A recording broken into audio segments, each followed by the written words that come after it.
gentlemen, Rwanda works. I think that deserves a round of applause. And tonight, we celebrate one of the great engines of that work.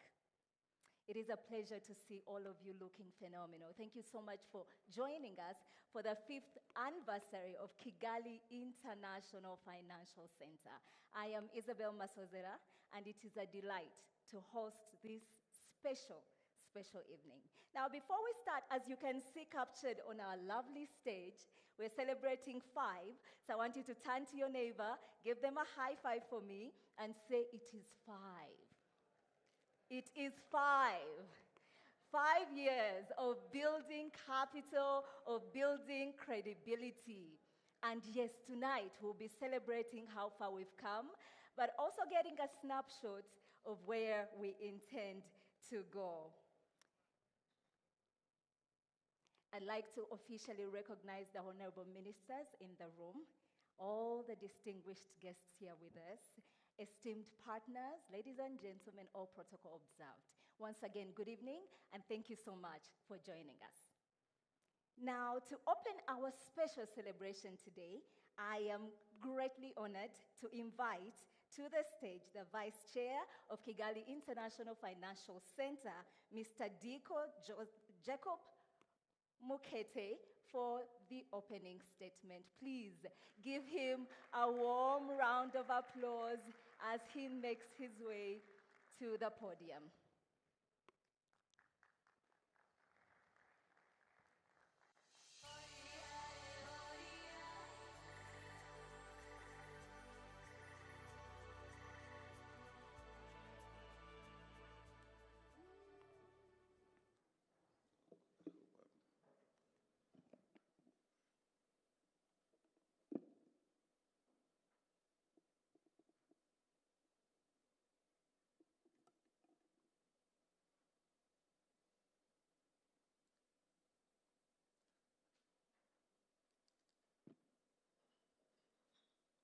Good evening.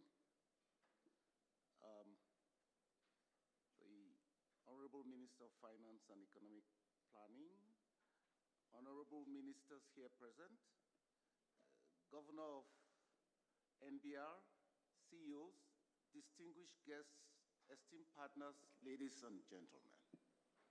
It is a great honor and privilege to address you this evening as we celebrate a remarkable milestone, 5 years of the Kigali International Financial Center, KIFC. Today, we not only celebrate our achievements, but we also reflect on the vision that guided our journey, Rwanda's Vision 2050. From the outset, the KIFC was conceived as more than a financial services hub.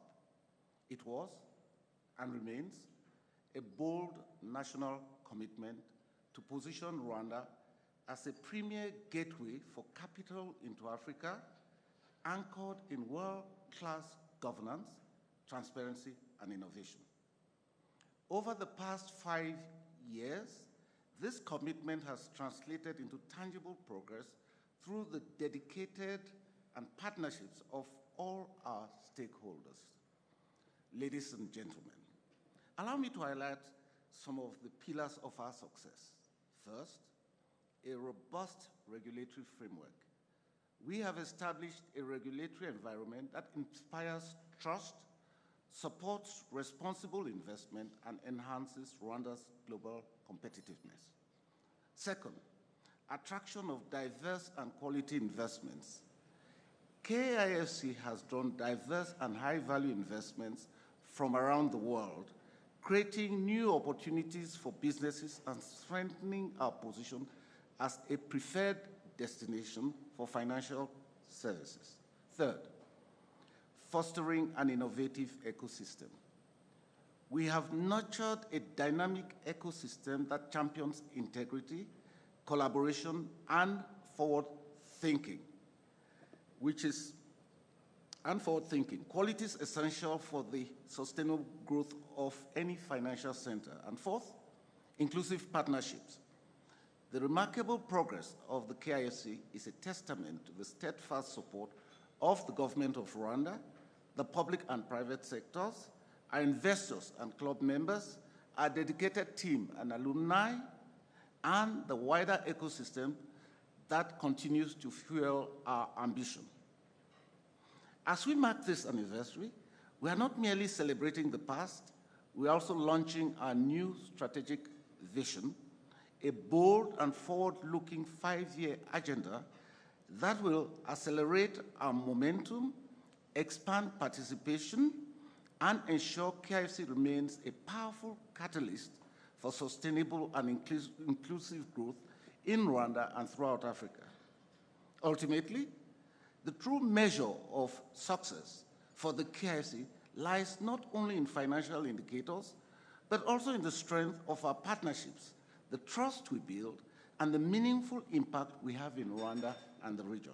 Ladies and gentlemen, on behalf of the board and the Rwanda finance team, I wish to extend our deepest appreciation for your presence here tonight, and more importantly, for the pivotal role each of you has played in this journey. Our collective achievements are a testament to what is possible when vision, collaboration, and determination converge. May this celebration inspire us to aim even higher and to approach the next 5 years of the KIFC with renewed ambition and purpose. Thank you.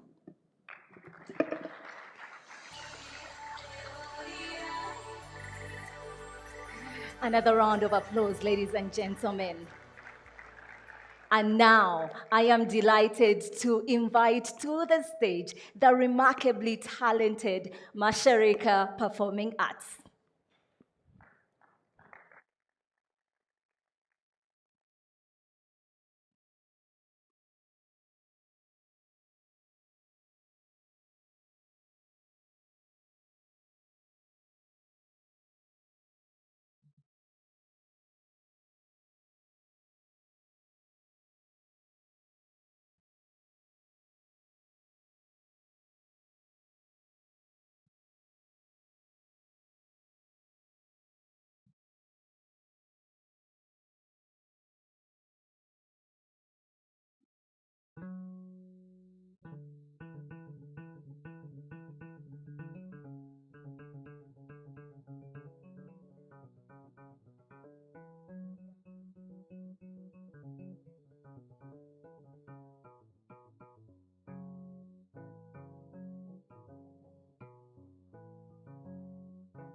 umutinirwa cyusa mwitumire uzambwirira imanzi n'amariza baramutsa cyane ayimama we utashye rudakorerwa ayimama we narunyagira nduru zamuramutse turabaramutsa cyane ayimama we nawe nyina w'amariza ayimama we umubyeyi w'imanza uzamuramutse turabaramutsa cyane ayimama kandi ishengerero utashye ayimama maze utashye ababiri bombi ayimama we ko bambukiye ikirinda mama we turabaramutsa cyane ayimama we.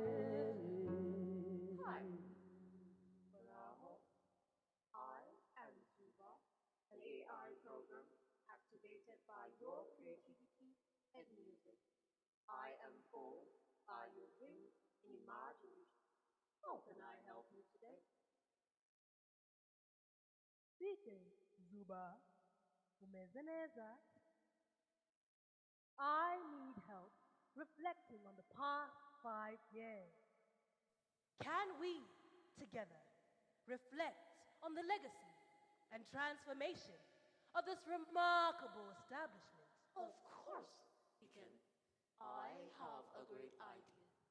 Let me generate a simulation where we can journey through time and have a deeper appreciation of how all this came to be.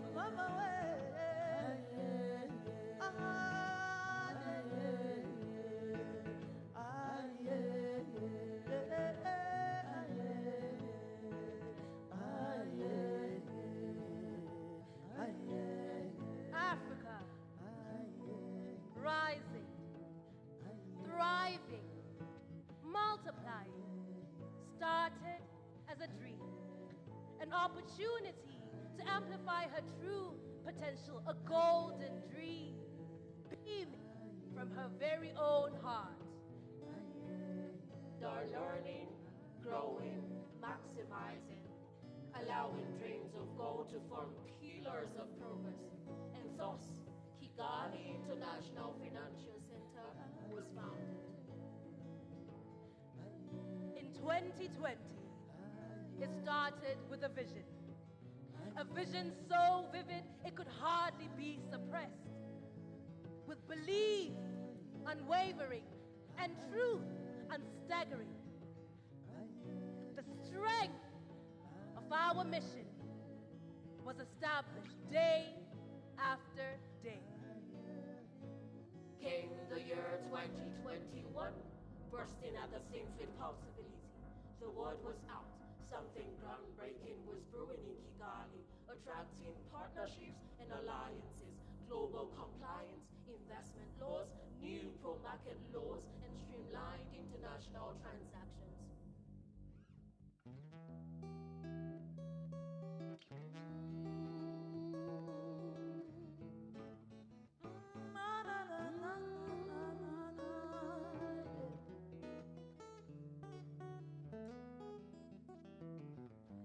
Something big is brewing in Kigali.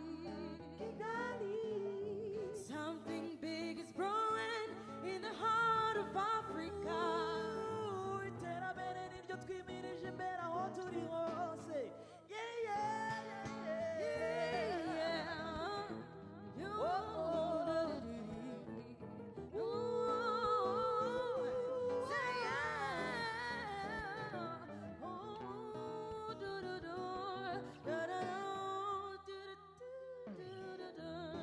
In 2022, Intracontinental Connection, we were on track in the race to financial freedom. We saw the emergence of the ESG roadmap. We directed financial investments into financing a greener future. By the year 2023, we confidently held our own. Remember the powerful, inclusive fintech forum with thousands of innovators and change makers. The magic in the room was abhorrent. Accelerating momentum, We broke chains before they even formed. With unshakable resilience, we endured challenges disguised as stunt. And with our vision at heart, we truly were a force to be reckoned with.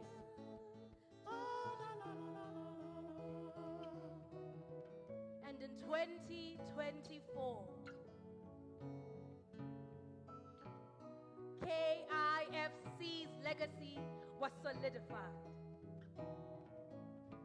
With enhanced professionalism and capacity building, we attracted investments like pollen to a bee. We facilitated them like a conductor does an orchestra. We were clearly paving a path to a sound financial hub.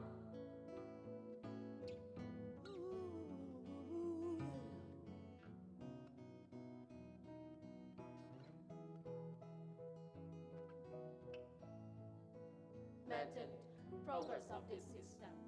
Over the past 5 years, we have contributed to the development and progress of this system, joining hands and making moves across borders, running so our youth can soar. The future is not found, it is built.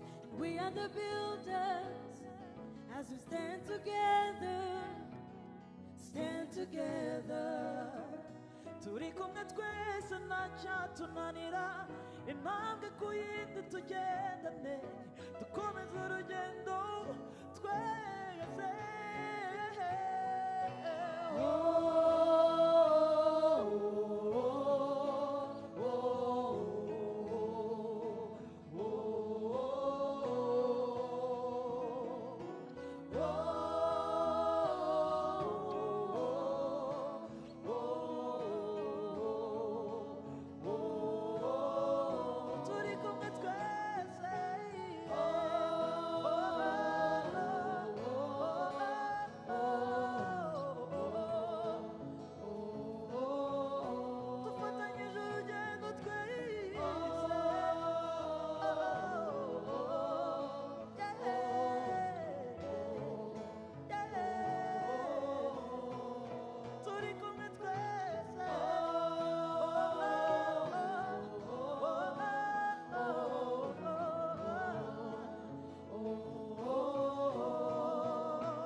future is now found, it is built. We are the builders as we stand together.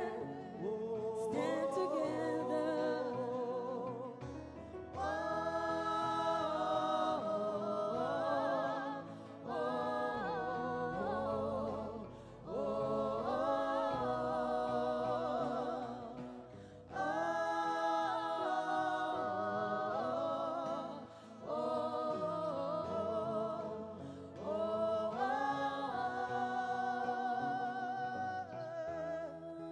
When we are all empowered, the seeds of financial freedom begin to sprout, sustaining not just us today, but for generations to come. turi kumwe twese ntacyatunanira intambwe ku yindi tugendane dufata n'urunana dukomeze urugendo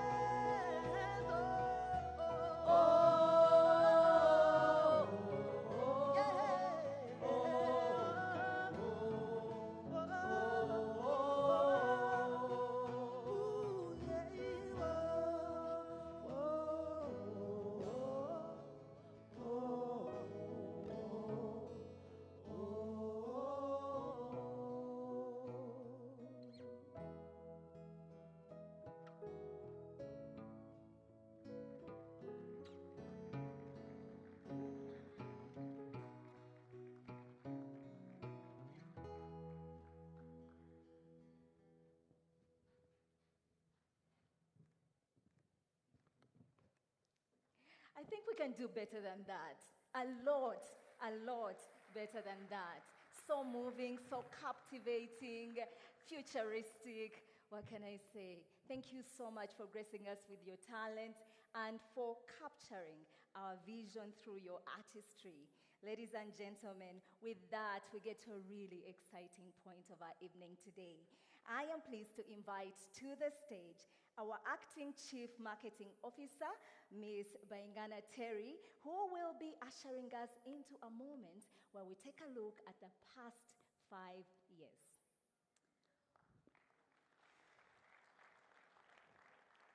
5 years ago, Rwanda asked a bold question. Can Kigali become a financial center for Africa? Distinguished delegates, partners, friends, ladies and gentlemen, it wasn't just an idea, it was a vision born from Rwanda's resilience, credibility, and determination to stand tall on the global stage. In 2020, the Kigali International Financial Center started operations. Some wondered, is this even possible? But Rwanda has always thrived by turning challenges into opportunities. We knew finance could be more than transactions, it could be transformation. A platform where capital meets opportunity, where Africa's growth story is written. Why does it matter? Someone may ask. Because it has an impact on development. Our journey is not just about achievements, but about aligning with Rwanda's long-term aspirations. Vision 2050 charts the path for Rwanda to become an upper middle income country by 2035 and a high income nation by 2050, ensuring sustainable economic growth and a high quality of life for all Rwandans. Every initiative we undertake, from strengthening credibility to promoting Rwanda globally to nurturing talent, is a building block towards the national goals. This is why it matters. Our collective efforts today are shaping the Rwanda of tomorrow, aligned with Vision 2050 and driven by the priorities of the National Strategy for Transformation 2. Every dollar flowing through Kigali International Financial Center multiplies into opportunities, and this is how the financial sector strengthens GDP. But more importantly, it empowers Rwandans to dream bigger. Kigali International Financial Center rests on 3 pillars: policy, promotion, and talent. This is not just a center. It is an ecosystem, a living model of capital, credibility, and continuity. A promise of capital that fuels growth, credibility that builds trust, continuity that ensures sustainability. All our achievements have been built on credibility, one of the most powerful words in our theme, to reflect on how this credibility has facilitated these milestones. Ladies and gentlemen, let's put our hands together as I invite my colleague, Anthony Mukulu, our Chief Legal Officer of Kigali International Financial Center, to share with us his thoughts. Welcome, Anthony. Thank you, Terry. Terry has shared with us the vision of Rwanda, a few numbers to capture: 5.2 by 2035 and 11.8 by 2050. Now, as regards the legal framework, we had to lay the foundations.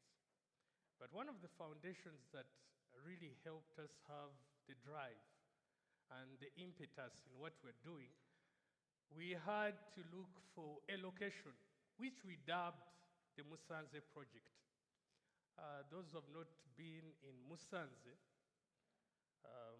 it's a place that you'll enjoy the sights, you'll enjoy the sounds, but you'll also enjoy the cold.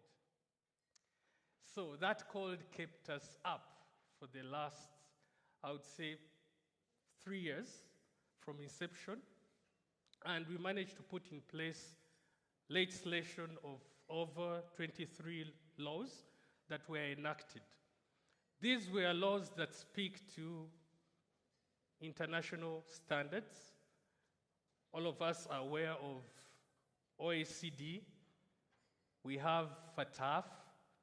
We also had to ensure that the legal, judicial, and financial guarantees for investors are captured.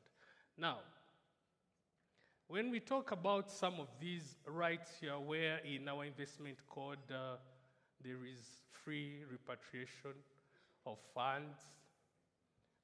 Those are elements that all investors look out for. Now, when we set out to look at the legal framework that we had to put in place, the legal framework had to speak to compliance, it had to speak to financial services and systems required, investment vehicles, and finally, the regulatory framework. If I can give an example, these pieces of laws ensure that investors can structure, for example, partnerships, foundations. These are vehicles that are new, and we're already seeing a lot of traction, meaning that we had to ensure that we have done enough research to ensure that KIFC is a home for all these investments. In addition, we are members of the Global Forum. We have also signed the Convention on Administrative Assistance in Tax Matters. This ensures that aspects to do with beneficial ownership are captured because transparency is important. And that's what we talk about credibility. We are only interested in the right investments to ensure that our jurisdiction is clean and can be trusted. Now, when you look at the legal framework and all these conventions we have put in place, it's also important not to forget the role of double tax avoidance agreements. Over the last 5 years, we have been able to have an additional 9 DTAs. I can mention China, Qatar, Luxembourg, and if you look at the traction of the investments for the last couple of years, it speaks to the DTAs that we have in place. And I can also want to speak to the Apostille Convention that we ratified as Rwanda, and this is to facilitate onboarding investors and make sure that the investment journey is smooth. And I'm also happy to share that we are the first country to have an e-apostille system. I believe we need a round of applause for that. We are the first country to have that. Other countries have in place the apostille methodology, but for us we have the e-apostille system. And with credibility, it's also important to share with you that we have not only been tested internally, but we have also been tested internationally. The Global Forum reviewed our legal framework, and we got a positive rating on that. So that's something that we should be proud about, and I'm thankful for everyone that has helped us ensure, because we worked as Team Rwanda. So for that, we say thank you. So when we talk about an international financial center, it's important that we also speak about the professionals. So I wish to take this opportunity to invite my girl Anita to take us through the skills work that we're doing. Thank you. Thank you, Anthony. Yes, I'm his girl. That's how we call ourselves. When we began this journey, we understood one simple truth. A competitive international financial center is not only built on policy, but on people, credibility, and a future-ready financial ecosystem. So when we started, we had to have evidence-based numbers to help us develop our skills. Professionals who are ready to serve the center, we needed to build a pool of professionals that are competitive, but we had to understand where we're standing. So we did a skills survey, and what we found out was we don't have enough transactional and financial services lawyers. We don't have enough investment analysts. Am I right, CEO Agachiro? Yes? We don't have asset managers, fund managers, Tendai, that's true, right? Yes. Portfolio managers, name it. So with this, in 2023, we established the Financial Sector Skills Council. Now, this council was set up to really look at how do we develop a pool of professionals that can serve the center. How do we ensure we are where global trends are when it comes to professionals? Now, that is running today. We have a council that has 13 members, who most of you are here today. So when that was done, we are not yet done, it starts. We had to now look at how do we now develop strategic partners with global institutions that can be able to train our professionals. So we've had partnerships with International Compliance Association, which I'm sure most of you have benefited from.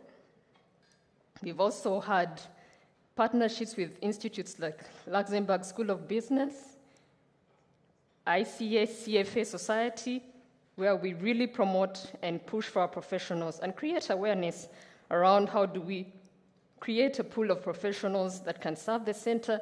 And as we invite investors to come in, we have professionals who can be able to serve the center. We've also had partnerships with renowned schools like Inside Business School. Now, with these partnerships, we've been able to train over 1,000 executives and young professionals within the financial sector. Now, we all know skills development will take a while for us to even get who we are looking for.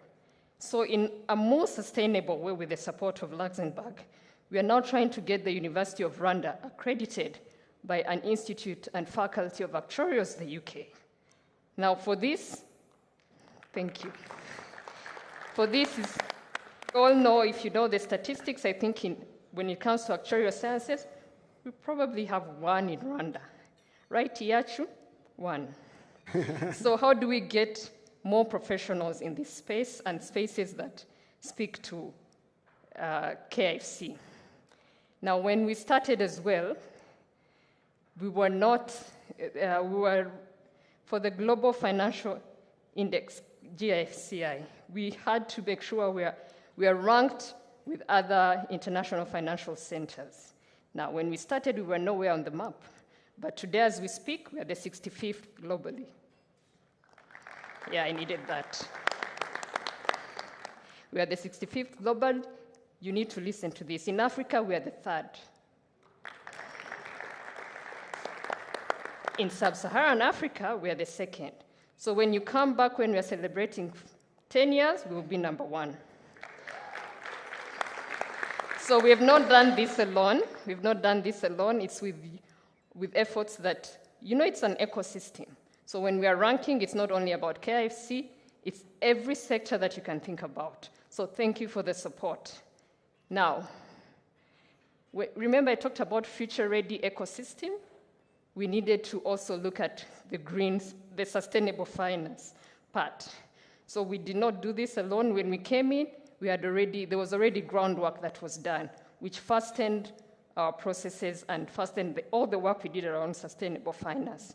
So a big thank you to REMA, to the Rwanda Green Fund, to BRD, to the Ministry of Environment, for really, what can I say, preparing the road for us to start. So in 2022, we developed the sustainable financial sector roadmap. So that one was developed, and with this, we were able to attract capital inflows into Rwanda, especially on sustainable finance. Now this year, in September, we developed the Rwanda Green Taxonomy, and guess what? We are the second in Africa. So really, that's something that we are proud of. So thank you very much. Thank you for all the efforts you've put in. We've not done this alone. It's been an effort that we have done with the ecosystem. Thank you very much. So as we lay the ground, we develop skills, we are future ready, we are ranking highly. That's when now we go. It's easy for us to go to the investors and attract them to Kigali. So allow me to invite my boy, Jem, to come and talk about investment. Thank you. Thank you very much, Anita.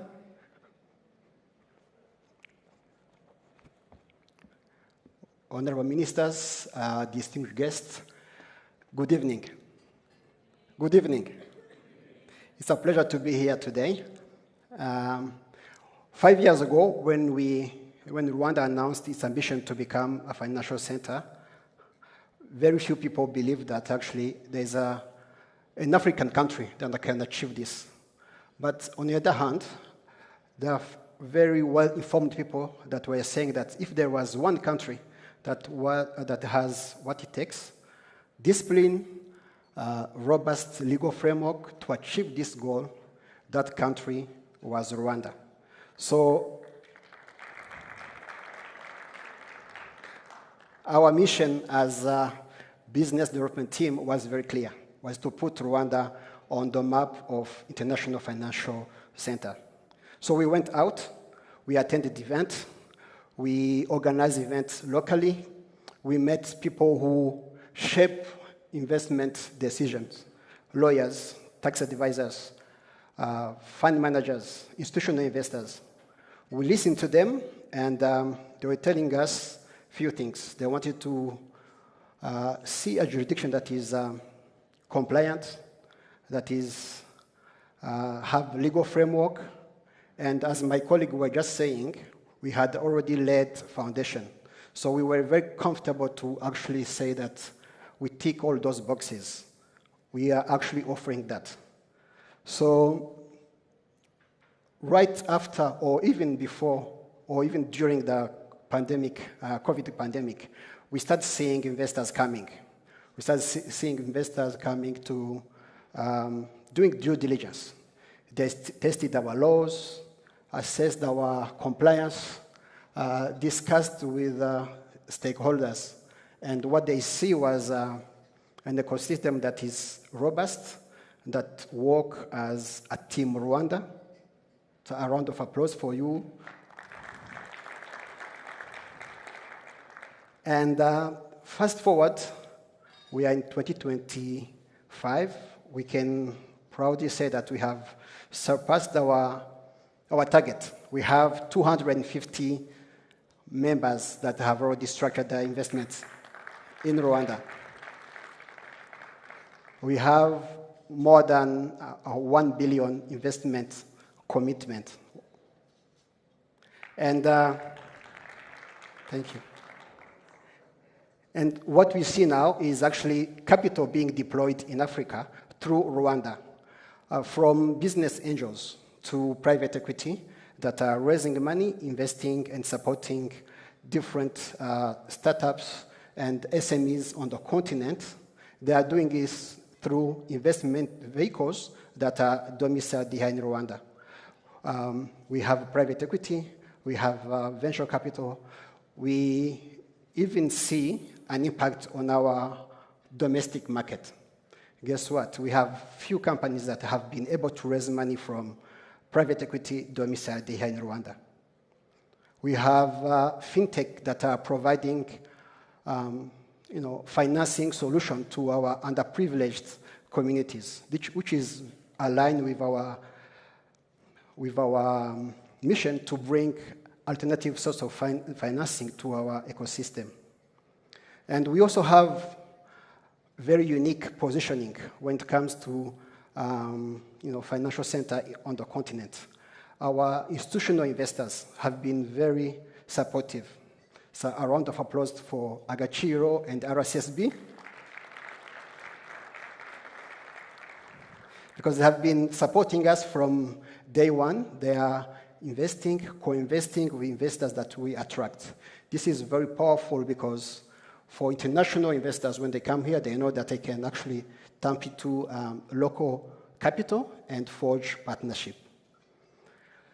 Before I close, I want to take a few minutes to acknowledge and really thank our investors, those who believe in us at early stage, 2020. Thank you very much.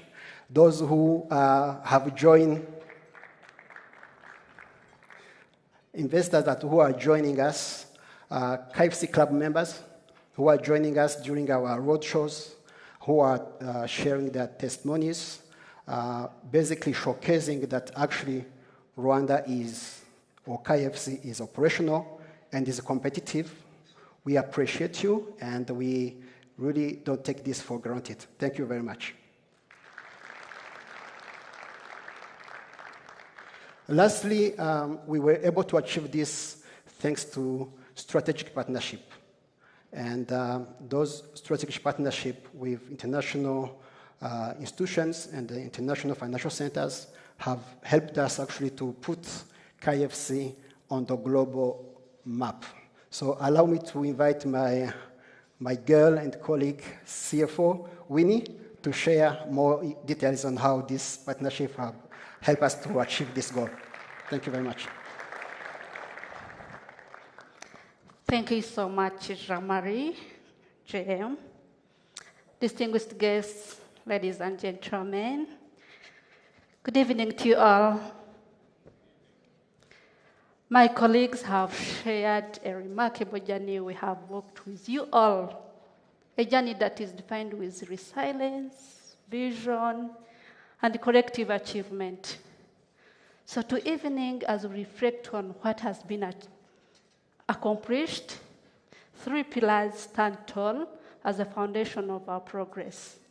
Only 3 you can take away: a strong regulatory environment, skills and talent development, and a strong investors attraction. This has been made possible with a strong partnership and collaboration with development partners. I can mention the global development partners like LuxDev Development Corporation, UNDP, GIZ, AFD, World Bank, and so many others. We also have the international finance centers of countries like Singapore, Qatar, Astana, Casablanca, Mauritius, and so many other countries. I'm not forgetting our very key stakeholders. I mean both private and public. We acknowledge and appreciate your collaboration and partnership. Thank you so much. We are thank you so much. And as we enter in the next 5 years, we continue to count on your collaboration and partnership. we warmly invite you for the next chapter of continuity, growth, and shared success. Thank you so much. Ladies and gentlemen, allow me to invite my colleague Jackson to summarize everything in the language we all understand. Thank you so much.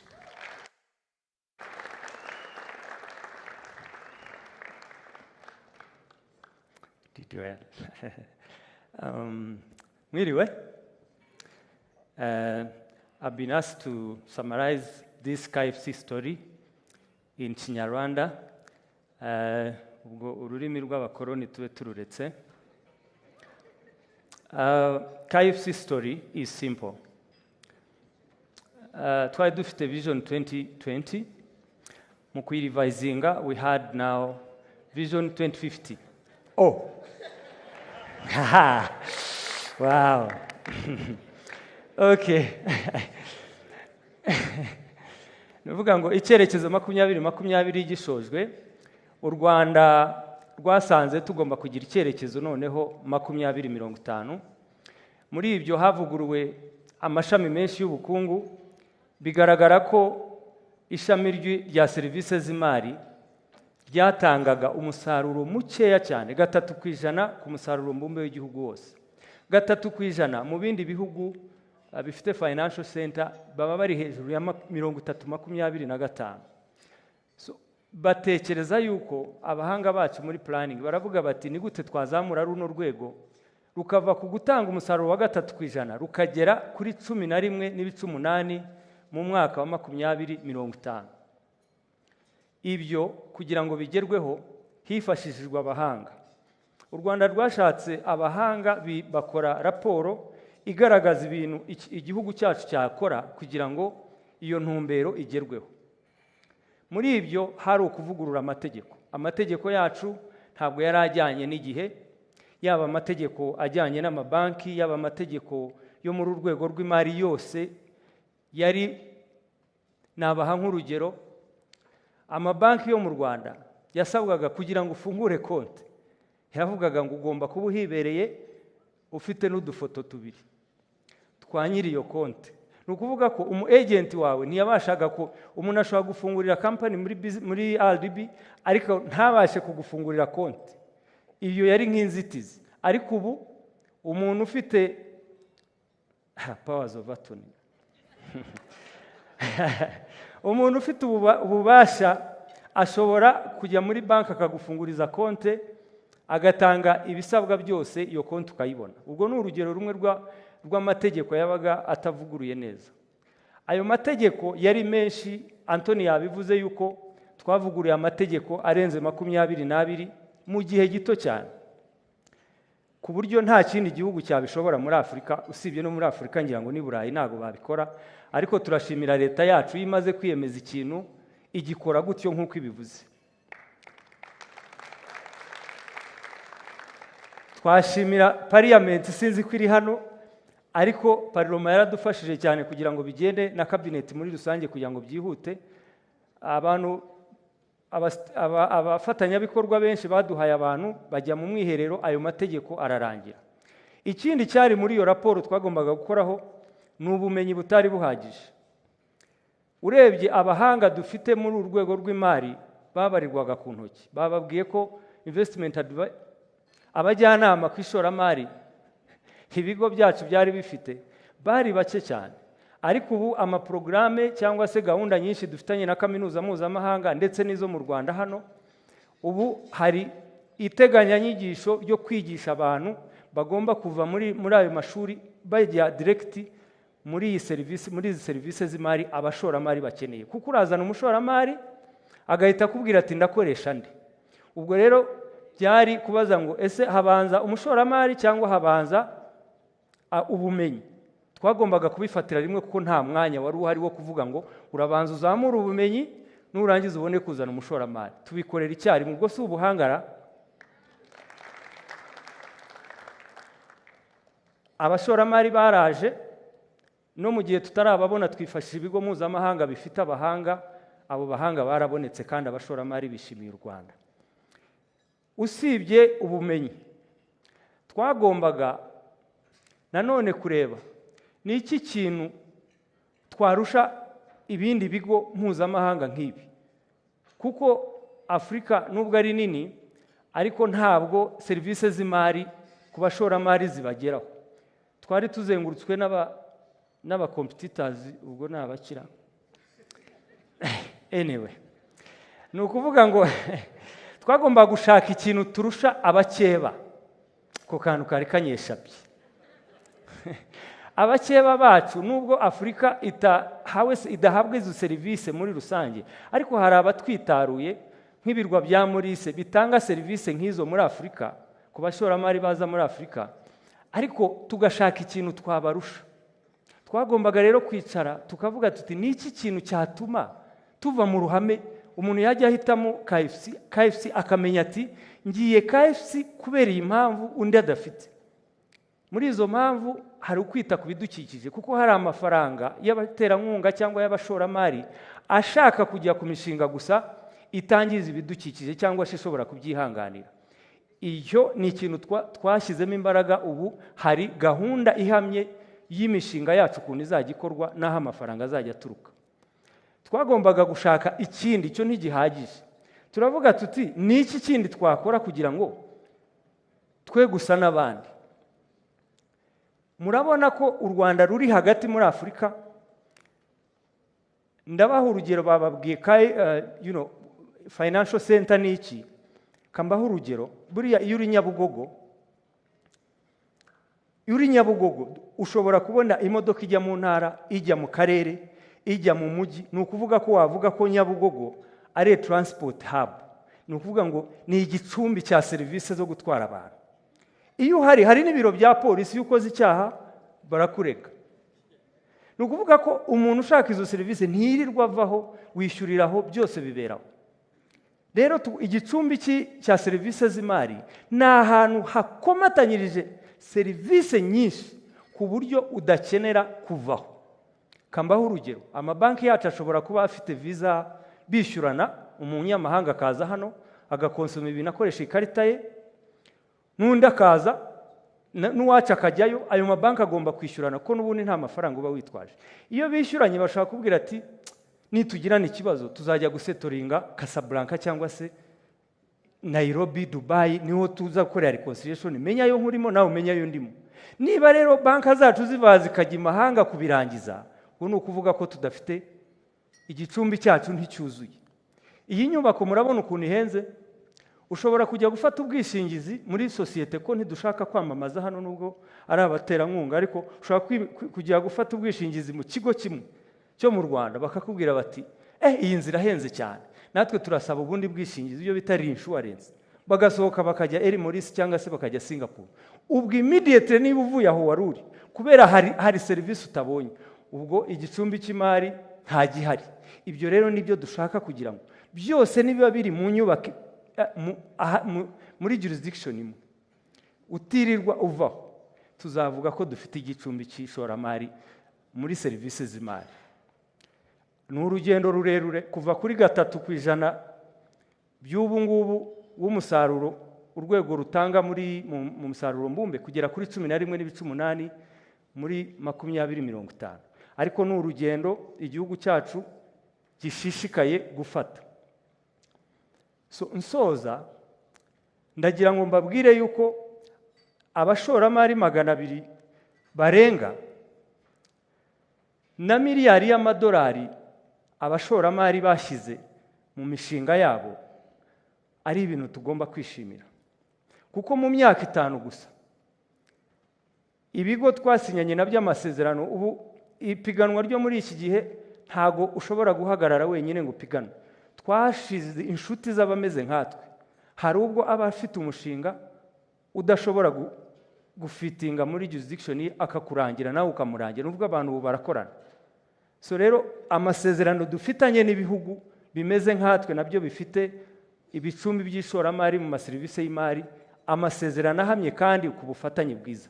Twasinye amasezerano mpuzamahanga yitwa DTA y'ubufatanye kugira ngo abantu badasoreshwa kabiri. Umuntu niba avuye mu gihugu runaka aje mu kindi abashe kubona gusoreshwa nk'aho akiri iwabo, kuko iyo usoreshejwe mu Rwanda ukongera ugasorezwa no mu mahanga biba ari isoreshwa rirenze rimwe, ntabwo abashoramari babyifuza. So ubu twanditse dufite amasezerano y'ibihugu 9 kuva KIFC itangiye kugeza ubu. Twasanze mu Rwanda twaranegotiatingaga cyangwa se twarakoraga amasezerano rimwe mu myaka 3, igihugu kimwe mu myaka 3, ariko ubu ibihugu 9 mu myaka 5 urumva ko birenze yarimwe. Ndagira ngo rero nsoreza aha mbashimira abafatanyabikorwa bacu, mwarakoze cyane. Uru ntabwo ari urugendo wakora uri umwe. Turashimira mwese uruhare mwagize kugira ngo KIFC ibigeze aho igeze, kandi imihigo irakomeje. Murakoze.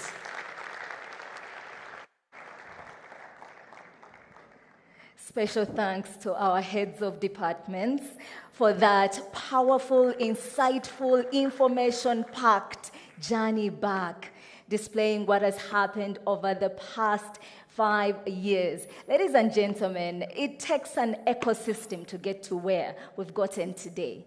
And so if you could turn to your neighbor, because in this room, this is all possible because of intentional partnerships. So if you could say thank you to anybody on your table for their contribution, whether to the past 5 years of Kigali International Financial Center's progress, or whichever institution you're part of that is contributing to creating the financial hub that we want Rwanda to be. All right? Now, earlier I said Rwanda works. Is there any doubt in the room after that? Yes? Another round of applause for the incredible work that has been done over the past 5 years. Now, you can only imagine what we're about to launch, because later on, you'll have a snapshot into the future, what we intend the next 5 years to look like. And I think we're about ready to hear from players that shape this landscape.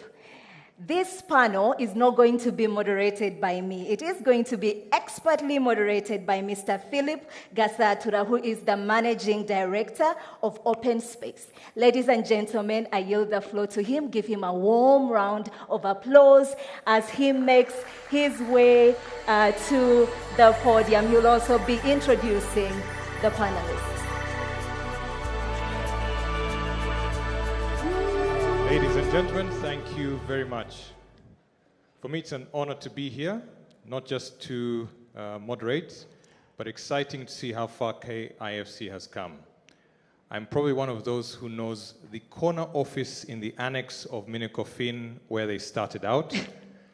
My colleague, Minister Tessie, does recall we had many times when we visited that corner office with Mr. Mukete. So it's an honor to see how far this team has come. Before I invite my guests, I'll say I had the privilege many years ago of working in an international financial center and seeing that 1 square mile can have more money in 1 square mile moving through the whole continent. And to me, seeing the fact that Rwanda, that is pushing for that, it's exciting to be here and it excites me. And I'm hoping that to you guys here, we'll see what the next 5 years would be. Allow me now to invite my guests over here. I'll start by introducing Louise from Lideker.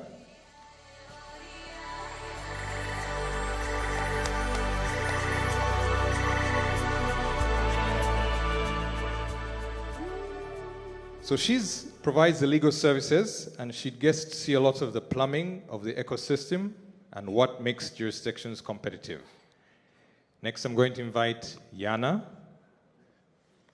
Please welcome a round of applause.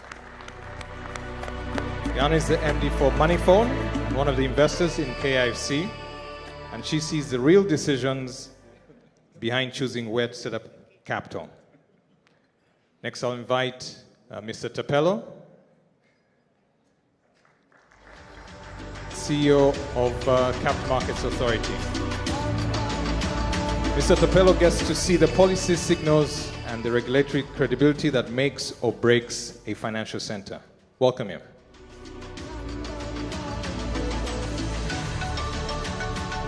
Next, I'm going to invite Regis, the CEO for RSSB. Regis gets to represent domestic anchor capital, which is critical for any financial center credibility.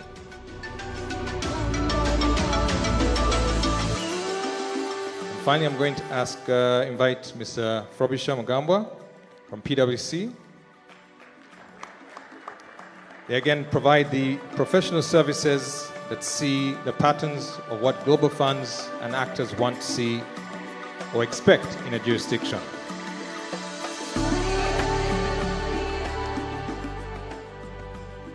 Now, ladies and gentlemen, seeing as we have the regulator here and the investors here, I hope they don't start to negotiate live on stage, because this will become a very completely different stage. Because for PwC and Lydeca, they'll be just ironing out to start to issue invoices. And for us, I want to ask that Mr. Tepelo and Regis, you negotiate outside. Otherwise, I may have to embarrass Frobisher here, because I'll also be charging my fees too. So I'd like to start off by pointing out to Mr. Tepelo. Every financial center in the world eventually succeeds or fails based on whether their investors trust the rules and the speed of decisions and the predictability. Rwanda is betting on the modern, responsive regulator from day one. If you had to pick one regulatory decision or innovation in the past 5 years that materially shifted investor confidence, what would it be and why? I think there are a number of them, but I think the game changer really is because it's a new financial center, and therefore there's no issues of legacy in terms of the regulatory environment. The laws and the rules and the guidelines that are actually made are modern, they are fresh, and therefore I think the biggest regulatory decision is that, the modern laws are able to make an attraction to investors, not based on much of legacy laws that are there. Because if you look at most of the old financial sectors, they are basically based on a number of other legacy laws that, they impede a lot of development. And therefore, in terms of Rwanda, a big plus is that, world-class regulatory environment has been made, and it's modern, and there's no legacy issues. Excellent. But I push on that one. In your time that has been here, I know the team from KIFC did mention they had a lot of revision of the legislation. What did you not expect? What did not work as expected from your time here? And what is something you'd redesign as we look to the next 5 years? Yeah, I think the process of making law in Rwanda is quite more advanced and comprehensive. Number one, there's a wide consultation to stakeholders. And number two, I know even at CMA, when we make laws, we are supposed to even provide evidence in terms of consultations, the present people who are there. So I think majority of the laws that have been made are actually workable. There's nothing that I'll say never worked. It's mainly a principle of adapt the laws and adopt the laws from international benchmarks and adapt them to the present environment. And I think I wouldn't point out to any law that I think have been the greatest impediment to the implementation. I have benefited personally being part of those sessions, but I'd like to pull in Louise and Paul in terms of if you disagree, or what is it that investors really notice when they come to your doorsteps as service providers? Yes, indeed. I think one of the main points that they would see is that Rwanda and the regulatory authority is very open and collaborative. So really based on very practical examples that we saw the past few years was that the door was always open. What meant that we could always reach out to the CMA, to KIFC, whenever there was a struggle on the interpretation. And last year, we had really a very positive surprise as well. We had a very difficult file. It was a fund, a sophisticated investor fund. In days, I have to say, the CMA had a common sense interpretation of the sophisticated investor and provided the exempted status of the fund. So we saw that also there has been a very important shift into how, streamlined and how fast the process is going, and that we could always approach the regulator as well as KIFC for any questions. Thank you. Paul, do you want to come in? Yeah, sure. Probably just to add on, I think what we've experienced is the sheer speed of how these entities are registered at RDB. A number of investors get surprised that, within days or weeks, you are able actually to have these entities registered. I think the advantage Rwanda gets is that the laws that were being enacted, they are kind of benchmarked off from other financial centers. So we had an opportunity of getting almost best of the best laws. So even when you're restructuring, they can easily relate with what they see back home. So it's easier for us to pretty much navigate most of the, either if there's any conflict within the laws, and even when you reach out to the likes of Rwanda Finance to support any collaboration, it becomes easier. And investors even get surprised that when they raise certain kind of tensions within the laws, actually these tensions are resolved almost instantly. Because Rwanda Finance is able to either speak to a number of regulators within the ecosystem, let it be central bank or Ministry of Finance, and most of these intricacies are actually solved almost immediately. You talk about investors, and I'd like to bring in Yana. When you've, as being with Moneyphone, investors relocate or set up in a jurisdiction only when something pulls them. Often it's not incentives, it's speed, clarity, or ease of doing business that wins. From your point of view, when you chose Rwanda over other jurisdictions, what were the two top moments of truth that convinced you, and one friction point that nearly made you reconsider? Yeah, thank you very much. It might be good to know that Moneyphone is active in 8 countries around the world. We are there as SaaS provider to serve the unbanked people or the underbanked people in the world. But we were more ambitious. We wanted to be more innovative. We wanted to be more bold. And we needed to pick one country to do so. And we picked Rwanda for it because of its ambitious government. The government has a really clear regulatory framework that really made our jobs easier setting up here. They're very innovative, and they have the right institutions in the country, like KIFC. KIFC really helped us knocking on the right doors, opening the right doors for us. And what I really liked about institutions, and maybe the general spirits of Rwanda, is that our success as an investor is also their success. So they really help to think along. They're really approachable, which makes our lives easier.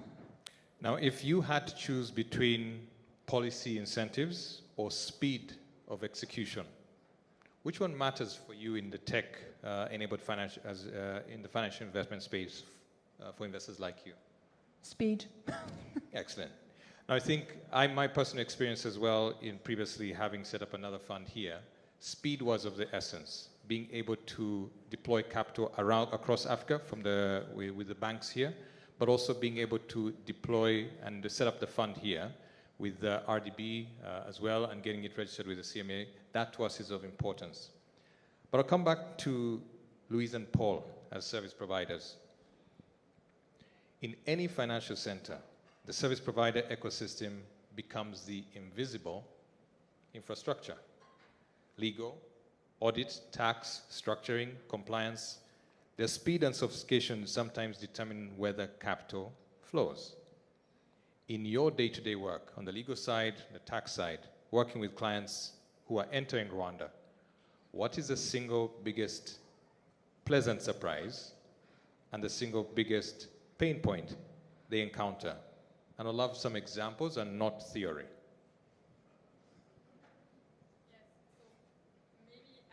Start with a positive example, the fact indeed, that we had this very fast track recognition of an exempted fund in 2024, where, it was just a matter of days and not weeks or months of negotiation of how to recognize, this exempted status of funds. That was a very pleasant surprise because we were handling as well with very capable and technical experts from the CMA when having all this registration process. So that was very pleasant. And I would say that the main pain point would be maybe the timeline and predictability, in the sense that currently there is some work still ongoing, but it's, I know that the CMA is already working on it, so it's going to become the present, but working on clarity on the timelines. How much time does it take for a manager to be licensed? How much time does it take for an exempted fund to be recognized? How much time, also more on the practical side, does it take for a bank account to be opened by a foreign entity? How do you get your key employees to have their work permits? And I think as well, the limited partnerships, which are the structure for, foreign funds, which are the most important ones. We know that there is, some tolerance from the ORG to recognize and to tolerate some of these limited partnership structures, which are not completely aligned with the law. So we see that there is tolerance and that there is negotiation possible, but we're very much looking forward to the new upcoming regulations from the CMA on that. Thank you. Maybe before I bring in Paul. When there are no regulations and laws, it doesn't necessarily mean something cannot be licensed. The regulation innovation always comes ahead of regulation. So as the regulator, you need to see the impact or the possible impact it's going to have into the market. You also need to see the benchmark in terms of what is done. But I will say that I think for the past year, we've actually done a lot of work, and I think if the laws that we have recently discussed with them can quickly be passed on, I think it will open up huge opportunities for Rwanda.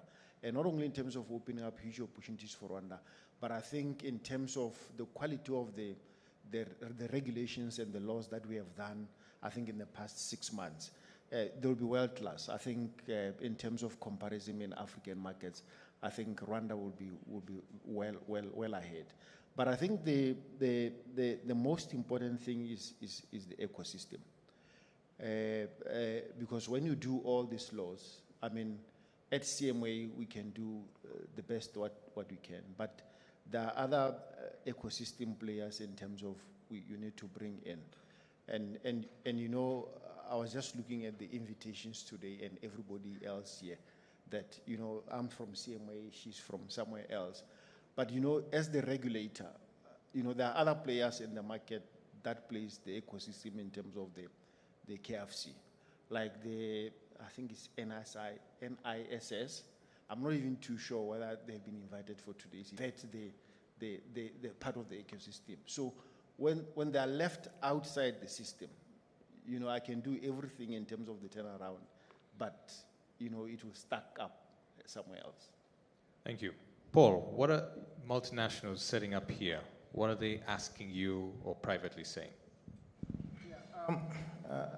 I think one thing that they really like about Rwanda is the facilitation that happens at RDB. Rwanda Finance has got someone dedicated in RDB who pretty much runs around to have either licenses approved, registrations done. And for them, wherever they are coming from, those services are done by private sector. So pretty much you have someone working for government, running around to make sure that these things are registered. And yeah, and it's quite done in record time. But some of the challenges you find after, and always they make such a comment, that registration seems to be smooth. And registering in Rwanda, you can register within weeks. Operating for the next 6 hours becomes a problem. Some of comments that come off, they get a registration certificate. Yeah, it shows that actually you have a license and you either can operate as a pure holding company or SPV.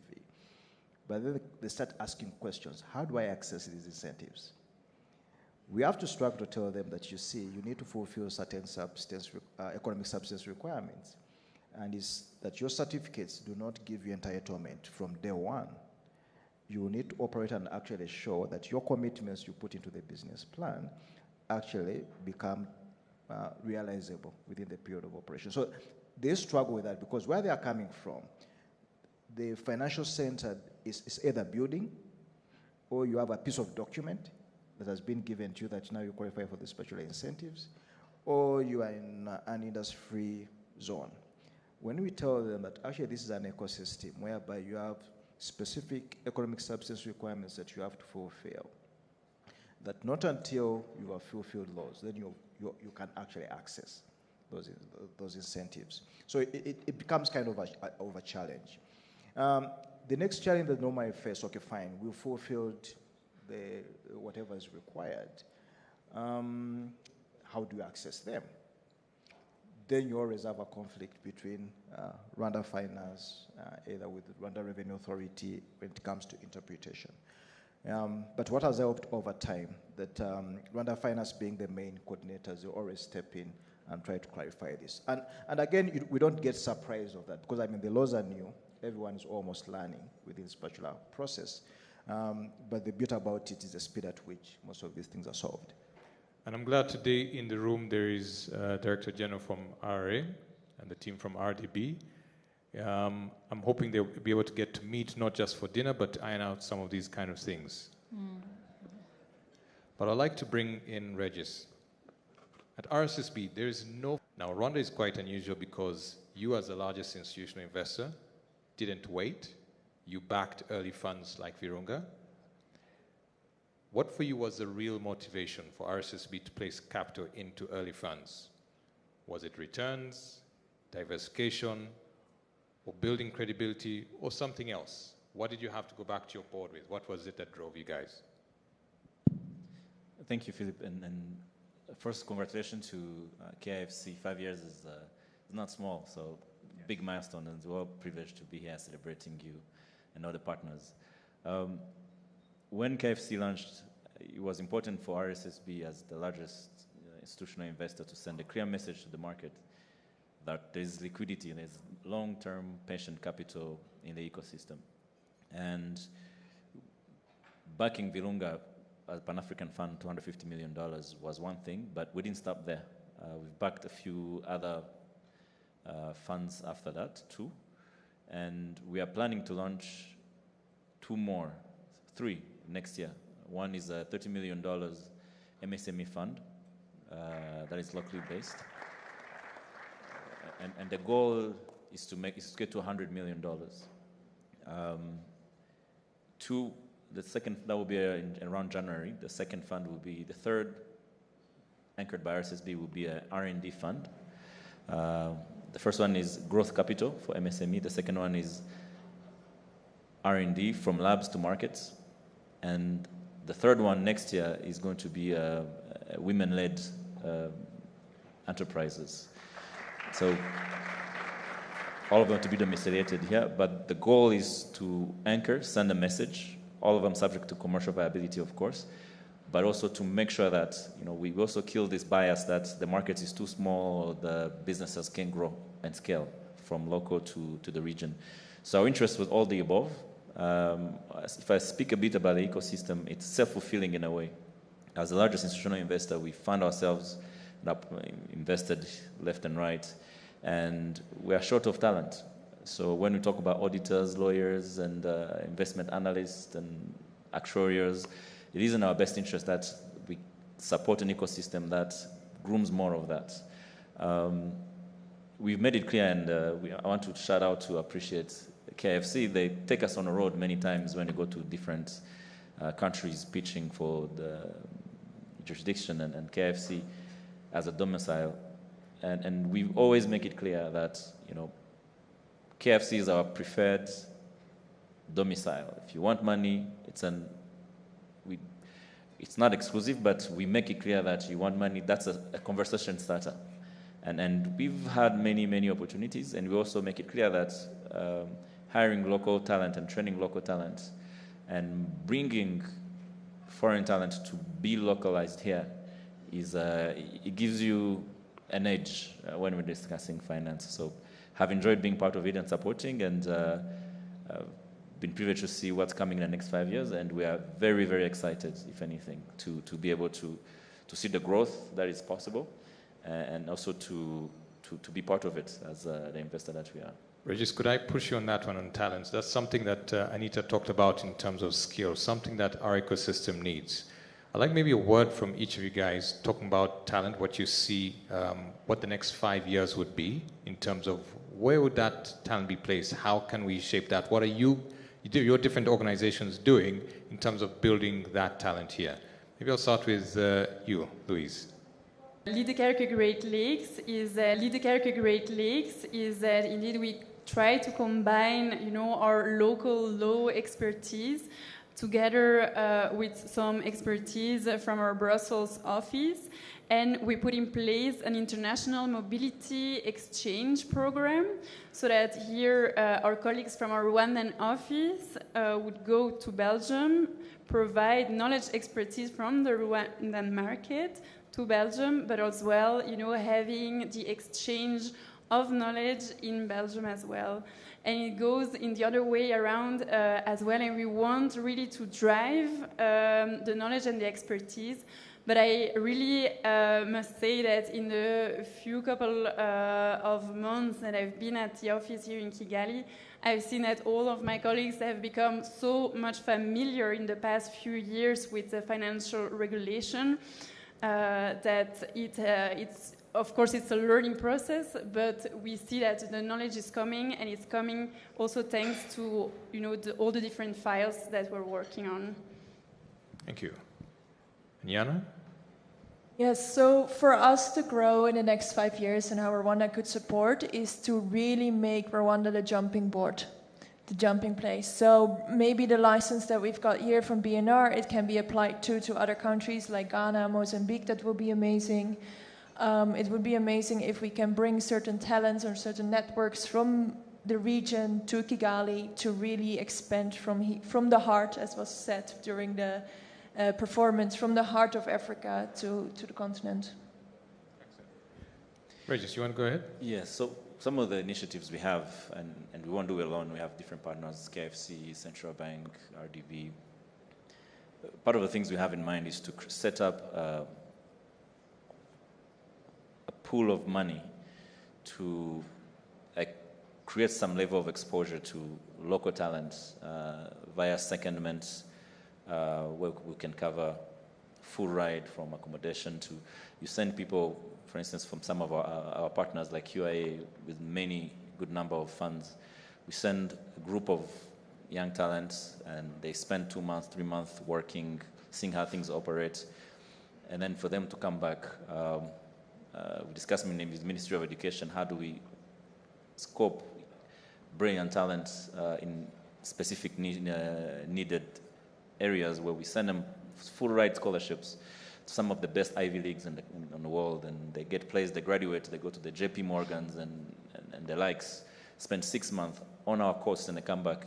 If we don't do these things, what we've learned, if we don't do these things ourselves, and then we're always going to be funding, we look for a day where we have Rwandan fund managers that come and say, I'm raising $50 million for this. And they are credible, they have all the track record, even if they haven't, they don't have apple to save 20 years, but they have enough to do the work. If anything, we've seen Rwanda, they will take a chance on many people, especially young people.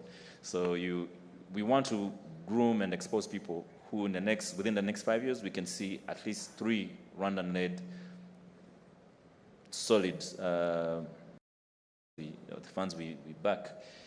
There's always capacity building.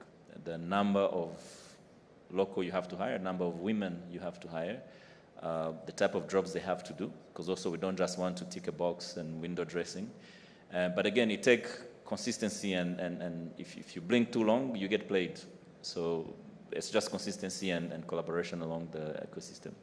I think for a pension fund to set aside money to second young Rwandans overseas, that is worth a hand clap.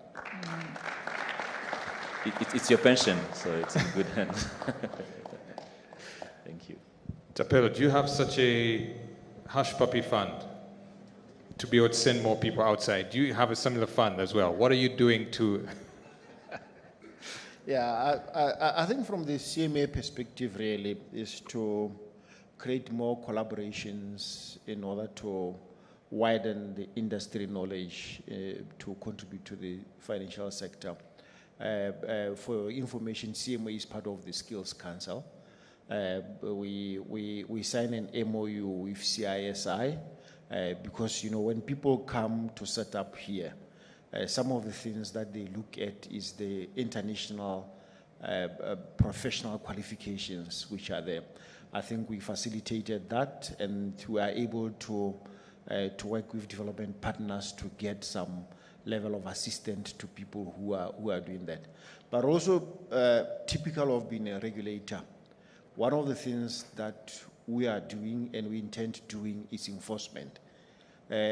We need to enforce skills in the capital markets across all participants to preserve the credibility of the capital markets, because if you have people who are operating as key persons in the financial sector and they are not skilled, we need to, number one, I think we have given them a period of time to skill up or be rooted out, because we don't want some, I don't want to say bad apples, but I'll say it, in the sector, because they will bring some level of risk to that. So you give them an opportunity, you give them incentives to do that. If they don't skill up, they need to be out so that you have credible people, so that when KIFC goes out and say we have International Financial Service Center, we know that everybody operating in the center have got credible skills, and then we are able to preserve quality in the skills. No, I think that is important, because what you see in other financial centers, I think in the USA, is a series of exams that are done, and if you don't get that, you are off the list. And I see that in Europe as well. And building that here as well creates that level of credibility. Paul, what are you doing at PwC to nurture more talent coming in? Because I know one of the things a lot of people ask is, who are the fund administrators? Who are the tax, or what are you doing? Yeah, as regards their skills, generally PwC, when it comes to skills development, that's in our DNA. We recruit from universities, and then we see guys through to wherever they get fed into the market. But recently, something different has happened because of, if you look at what we require in this market, the bench is very, very thin in terms of depth and the kind of skills required. So you can train guys in accountants and financial analysts, but then you get into situations of the experience that is needed. So what we've kind of done is that, given that most of our offices actually are sitting in those financial centers, we have what we call virtual secondments. Recently, we were involved in one of the assignments that guys at CMA they are doing, virtual assets. Now, virtual assets is a new concept, and most of these financial centers, we are struggling with it. Now, you find most of our lawyers in PwC, whether we have lawyers sitting in PwC, they are working with the Mauritian firms so that they can support KIFC and CMA when it comes to these virtual assets. And all these people are actually Rwandans, but working with the Mauritian firm. It's the same thing happens with the UK firm and the Singapore firm. So we have that combination of having virtual secondments. It actually works out well instead of having people going out and coming back. You all reserve that little time, even you run a risk of losing them. So you rather work virtually with all these other offices in other financial centers. And if that model works, I believe that all the problems we have around how do we upscale most of our young people, we should have them have virtual secondments with other financial centers. So you're doing virtual secondments, Regis is doing live secondments. That's an interesting one. But I would like to move on to the next 5 years. Yes, go ahead. So another thing I would like to add is, we're not covering it enough, but it's the quality of life. What some of the proposal we get, and when you ask what else do you appreciate in moving to Rwanda, talent might be, let's say, okay, who am I going to hire?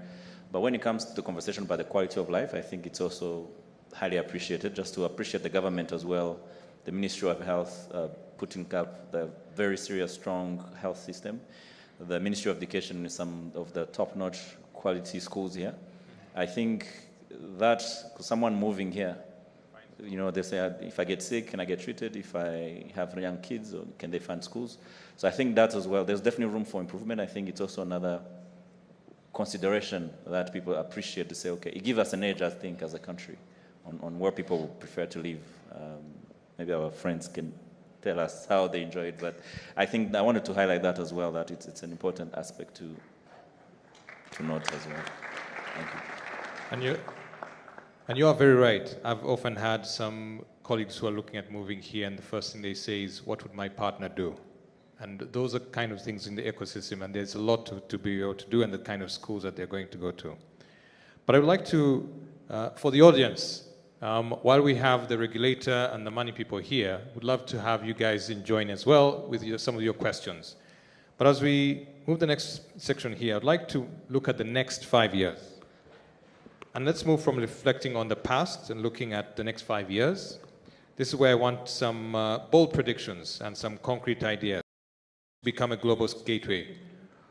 Rwanda wants to do it faster, as usual.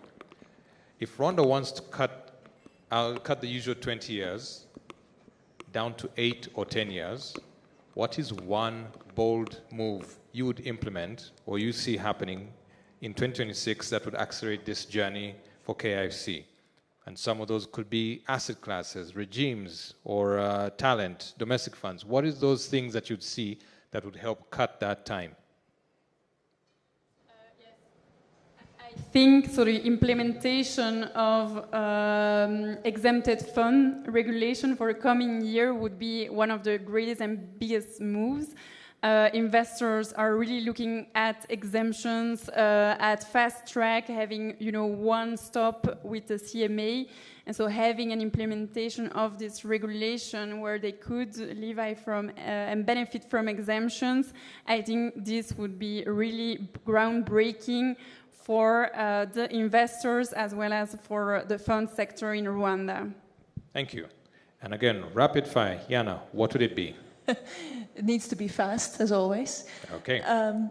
Yeah, but it also needs to be the jumping board for the region. There's so much investment coming into Africa in the next decade. It would be great if it goes via Rwanda. Excellent.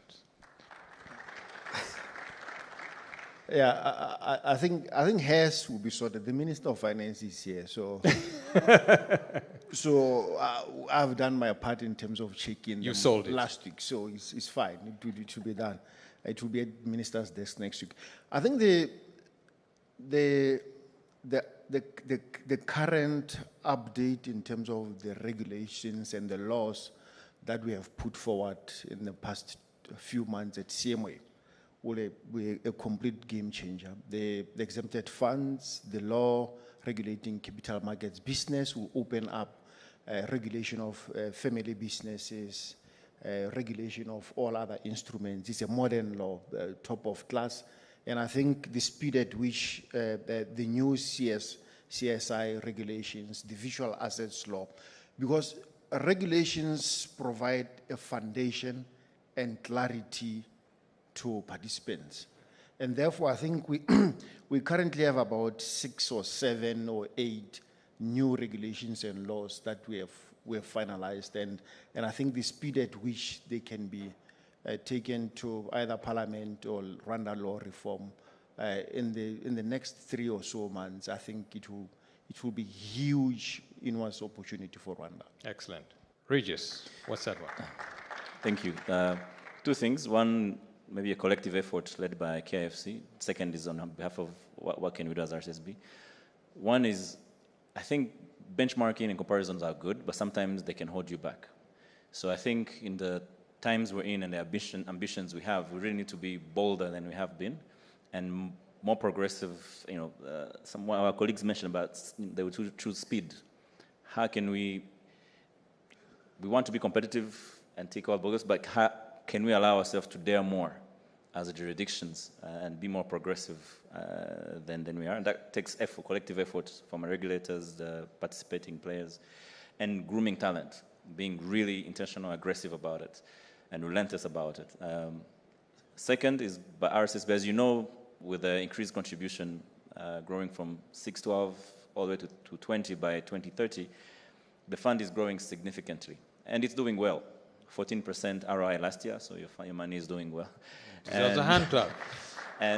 But with this, and KFC is our favorite domiciliation place. So we look forward to. We are very open. We are putting a call out that if you're here, you're most likely going to get a piece of it. So we'll play our part to allocate available capital, and definitely subject to commercial viabilities. Some good news for bankers in the room. Frobisher, yourself. Whenever you discuss with investors, they acknowledge the fact that Rwanda's got a higher signal to noise ratio, which pretty much means that things work, and I think the MC did mention that. So I think Rwanda Finance should double down on that to make sure that they remain the main and reliable coordinators in this orchestra that is happening. But what is more important is that I think we cannot be everything for everyone. We need to get a level whereby you almost have this financial center that is more of a niche financial center. I think for now, it's kind of, you kind of see more of generic products. You're talking about funds. We almost talk about the same things that we see in other financial centers. But is there a way we can have niched products built for Africa, focusing on issues of Africa? Others shall have situations whereby you're still competing with the financial centers that have been there for 20 years. And always you don't have that competitive advantage. So we need to kind of niche it into smaller kind of products. Yes. So my final question to each of you, and doubling down on what you just said. I want just one word. Africa-focused blended financing. Okay, thank you. Regis. Say African-focused PE funds. PE funds, thank you. Mr. Tapelo. Financial services in Africa. In Africa, thank you. For innovators. Innovators, excellent. And for Louise. African-oriented, I would say private capital and blended finance funds. Thank you very much. Well, ladies and gentlemen, thank you all. What you've heard today is KIFC's journey for the last 5 years and about building credibility. The next 5 years would be about building products, capability, and scale. Now, we heard from Rwanda's advantage is speed. That's what you kept hearing here today, and partnerships. But we also heard the gaps, which is talent, depth, global awareness. Now, if Kigali can tackle these head-on, I think we'll not just copy other jurisdictions, but we'll leapfrog them, cutting that 20 years to 8 years. I want to thank our panelists for your candid participation, and thank you to you, the audience. I hope this has been a view from the perspective. A much, much bigger round of applause for our moderator. I think he's coming for my job. And thank you to our panelists for sharing your experiences and for sharing your insight. And as they make their way back to their seats, ladies and gentlemen, One more round of applause. A few things stuck out for me. Of course, I can't summarize it all, but Rwanda is open. And within days, as we heard, you can have your company up and running. And Kigali International Financial Center is ready to walk that journey. Now, if you came on time, you probably saw our heads of department up here talking to you about the incredible work. One thing was clear: they are young, they are strong, and somebody said speed, that they have. It is time to dine and connect. Please don't leave your seats. We have our protocol team on standby. They will guide you accordingly, and I'll be back in 30 minutes. Hopefully you too will be ready to proceed with the rest of our program. Thank you.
ndaje ndi umushobozi washize ubwoba sinshidikanya ku rugamba umuheto ntwara n'umurongo nawe ukuye mu batanizi nkwanga n'impambara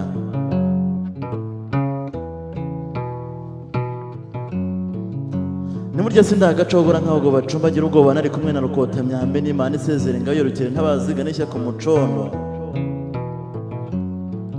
zacuruye nyiringonzi zishingiye guhashya imicure tugeze mu gitaramo nk'iki weza imitongo turame tukaba twari ifuruta bati ncogoza mihigo nyiri imigambi urugumandari cyane washize ubwo budashidikanya ku rugamba n'umuheto ntwara n'umurongo nawe ukuye mu batanazi ngo banga n'impambara nk'ab'ingurusi imene igitero ku cyuzi cya bushare nariteye ndamya ngorana batatu rutuwe n'umutwe w'igikorere cy'inkuba yandwanya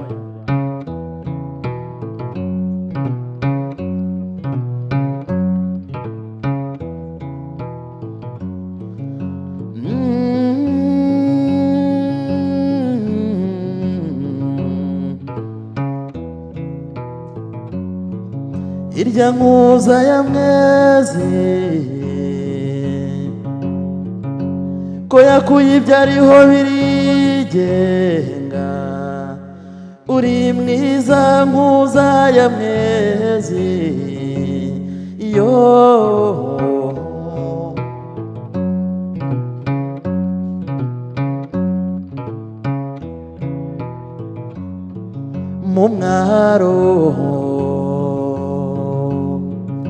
mu mwaro w'inyange uw'inyange ziroheyeho uri mwiza nkuza ya mwezi yo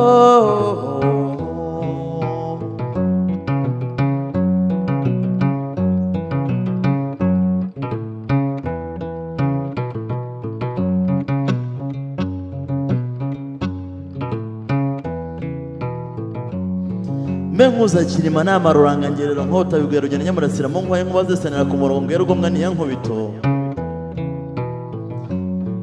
urakonya bakwegura bagara bayagura ibya muranda ukuranduje wa muranda uri kibenya mudada barahirika ntutembe uri ninyagaruzi iragera amageragere rugamagaza amaza kugera mu nuri misambi ya rwaserera bahamagara nk'umwana ukitaba nk'abagabo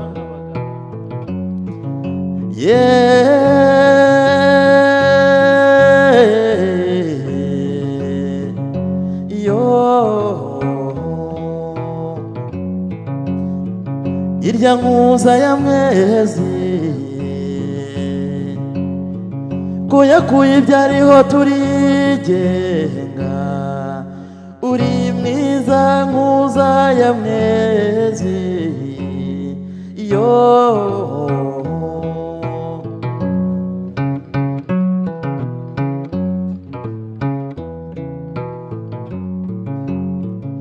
uri nyagaruzi uri amageragere rugamagaza amaza kugera mu nduri imisambi ya rwaserera bahamagara nk'umwana ukitaba nk'abagabo uri gisiganye hinga barasaba ukona kiguruka busigura igisaza cyo mu ndende mbe nkuza kirima nama rurangangerero nkota bigwera rugene yamurasira mu nkwaye ngo bazesanira ku murongo ngo yarugomwa niya nkubito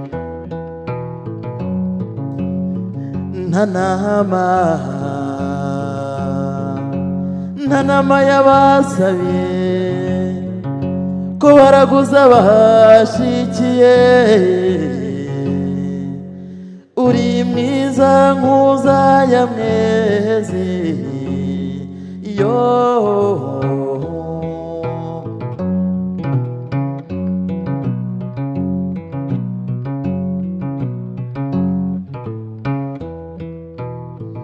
irya nkuza ya mwezi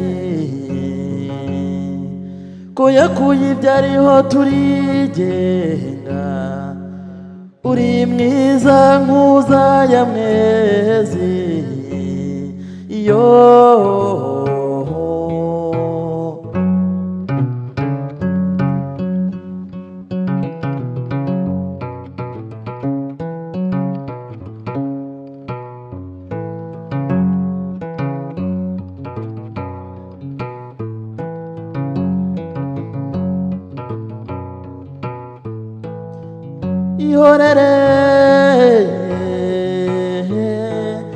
ihorere mwana w'ibuhoroho ihorere mwana w'ibuhoroho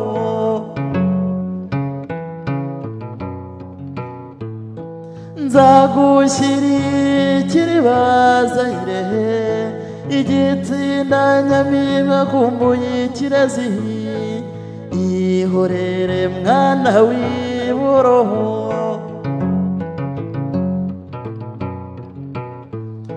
ihora nzagushyire nyirabyano binihira ibirezi ihorere mwana w'ibuhoroho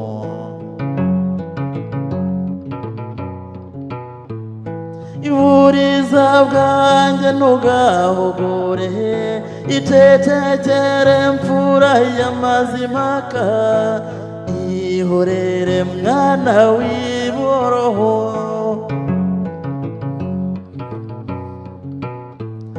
ihorere ihorere mwana w'ibuhoroho ihorere mwana w'ibuhoroho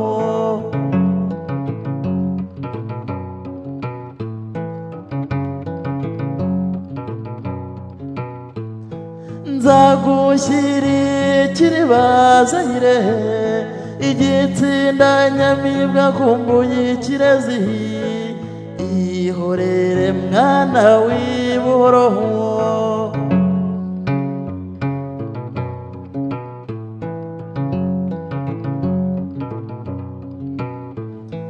nzagushyira babambaranyonga ibanyoko wanyu bazaguhoza ihorere mwana w'ibuhoroho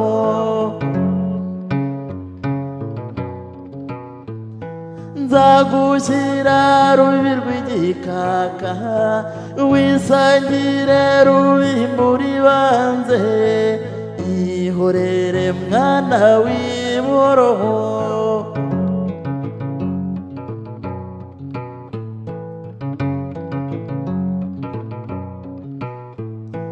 wihogora mwana w'ibuhoroho wihogora umuhundwa amariza ihorere mwana w'ibuhoroho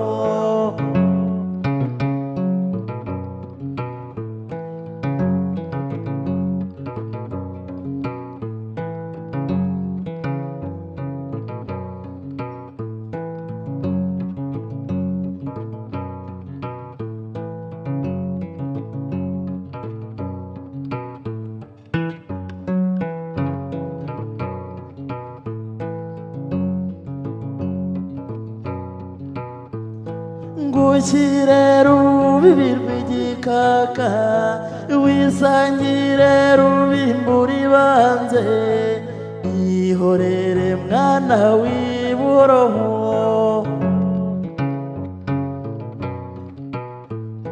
nzagushyira babambaranyonga ibanyoko wanyu bazaguhoza ihorere mwana w'ibuhoroho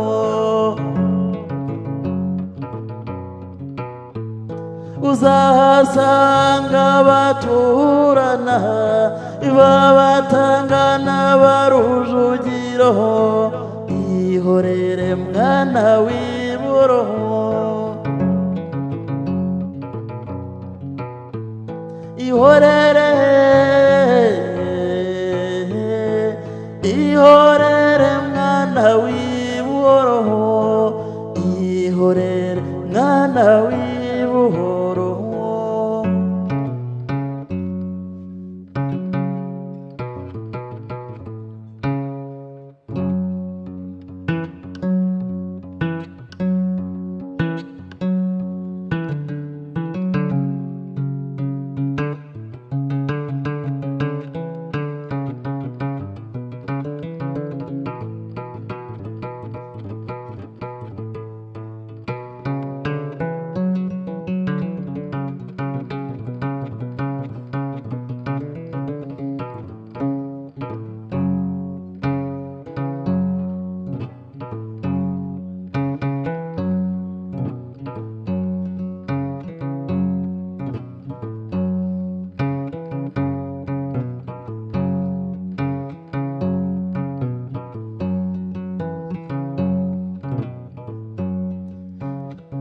mbeca ndari rucana mu nkubiri ink'icyayi nk'icyahinda nk'irwoga kwa gashumba ziravunaguza iminega mu marembo kwa ntakindi yamuremye aho ye wararaye aho ye wararaye wararaye na none wararaye na none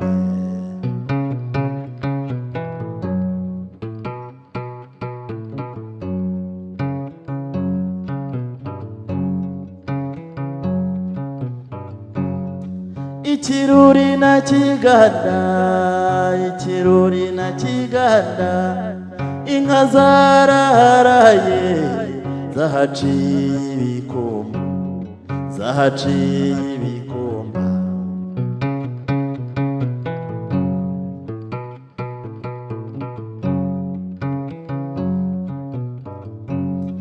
ikigoma na muyange ikigoma na muyange inka zararaye zahaciye ibikombe zahaciye ibikomba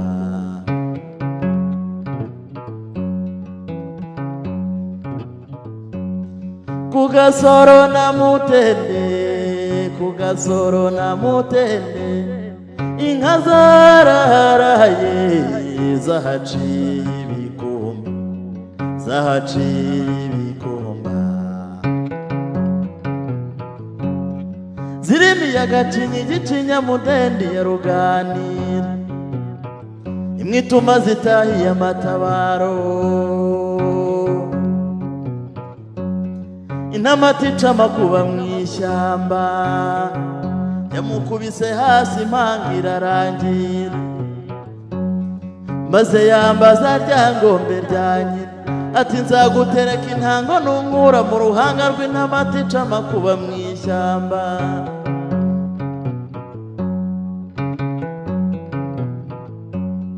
mama urwagiriza bigarama rwa mugabo isonga yasumiye iminega mutsinda ku gisagara cyandarirwa ruhimba n'uruhimbarwa ku ruhembe rw'umuheti gatuma zijya mu itorero zirimo ruvumera mu nduru rusata isumba inka yirukana niyarukanika ndongozi zirimo ingaragaza ibigwi ingangara inka y'urukundo mugabo wigema aho batiye inkuba zishinze imyato y'ingoma ya rutebezambuga rwa mpabuka impangaza imigomo z'amatovu itabangira iminega y'indego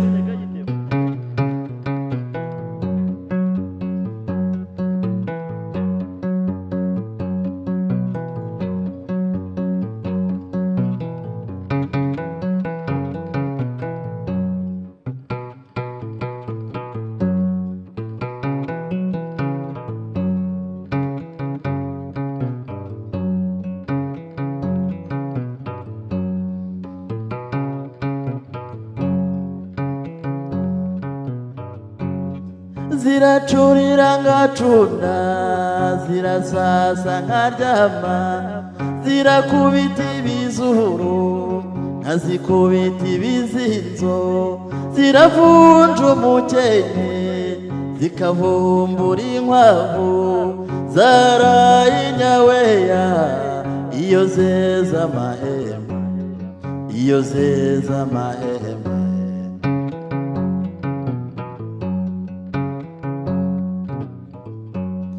imbibi yamanutse mu gataka gatukura ka Nyamagana imbibi bayikubise 1,500 imbibi yaragaramye iragaruka imanuka busasamana yitahira mu rukari ndavuga impama y'umukinda abahungu rubaruguru basigaye bayicuranga mu nanga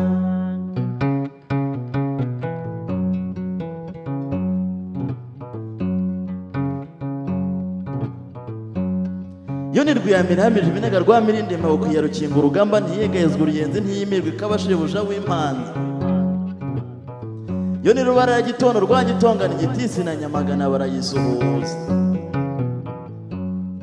aho ye wararaye aho ye wararaye wararaye nanone wararaye nanone wararaye nanone wararaye nanone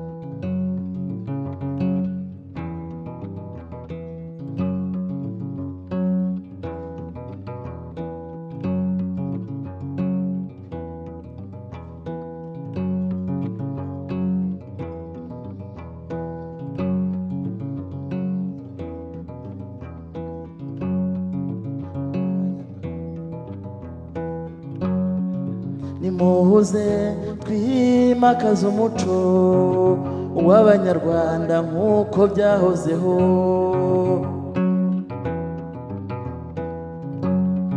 Duhuze amarembo tugwize amaraharo, dusengane Imana dusangire byose, dupfumbate imfubyi duterane inkunga, duhane inka duhane n'abageni, yehe nk'uko byahozeho, yehe yehe. Isoko dusangiye ni umuco w'abavuka Rwanda, ni umuco w'abavuka Rwanda, yehe.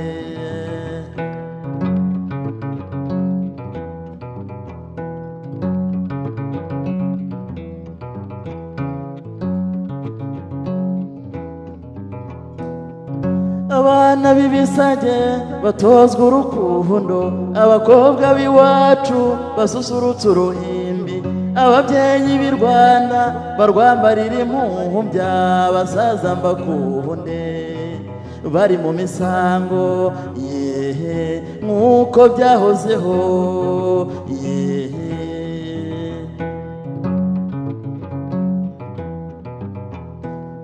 Abahungu bahange, abakobwa baberwe, abashumba bashore izo nshongore zihize, abashimye amaraharo amataba bature, yehe nk'uko byahozeho, yehe.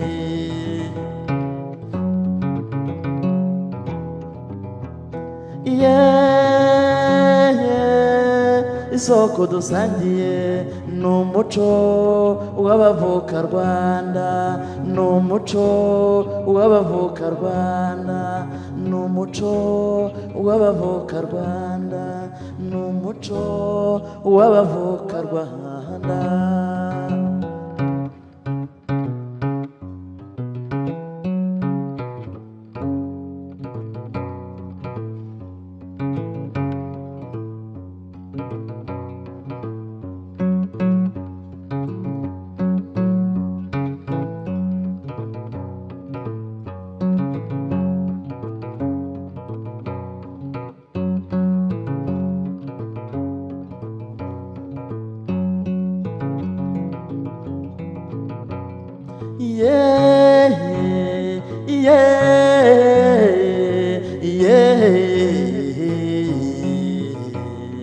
Zenda kurwana mana y'u Rwanda, mbeka mananga kase bajura, kuhurura cyane ntuzagwe iyo ugiye, kuhurura cyane ntuzagwe iyo ugiye, ati singwiyo ngiye manira reba zenda kurwana mana y'u Rwanda, ati singwiyo ngiye manira reba niciye ibuzi ni bunyabungo zenda kurwana mana y'u Rwanda.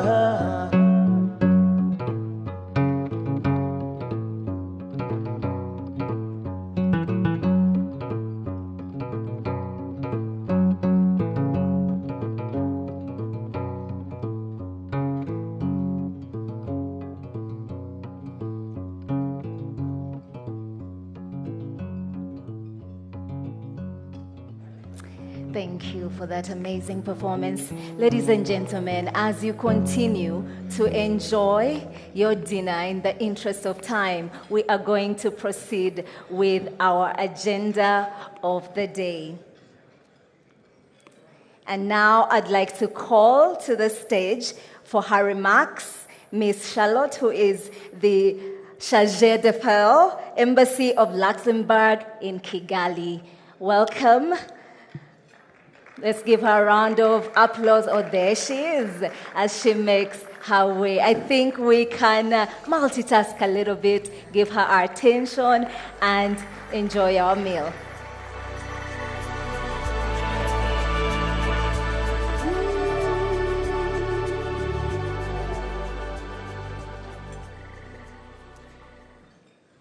I'm very blinded, so I can't actually see you. But Honorable Minister of Finance and Economic Planning, Honorable Minister of ICT and Innovation, Vice Chair of the RFL Board of Directors, CEO of RFL, dear Hortense, CEOs in the room, distinguished guests, good evening, Miriwe.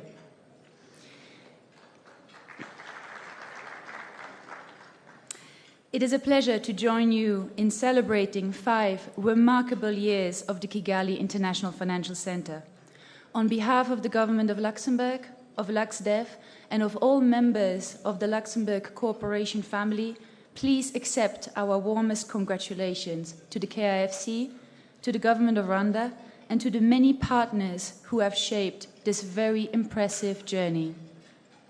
5 years may be a young age for a financial center, but as we all know, some achieve more in 5 years than others do in 50, and I think we would all agree that KIFC is clearly in the first category.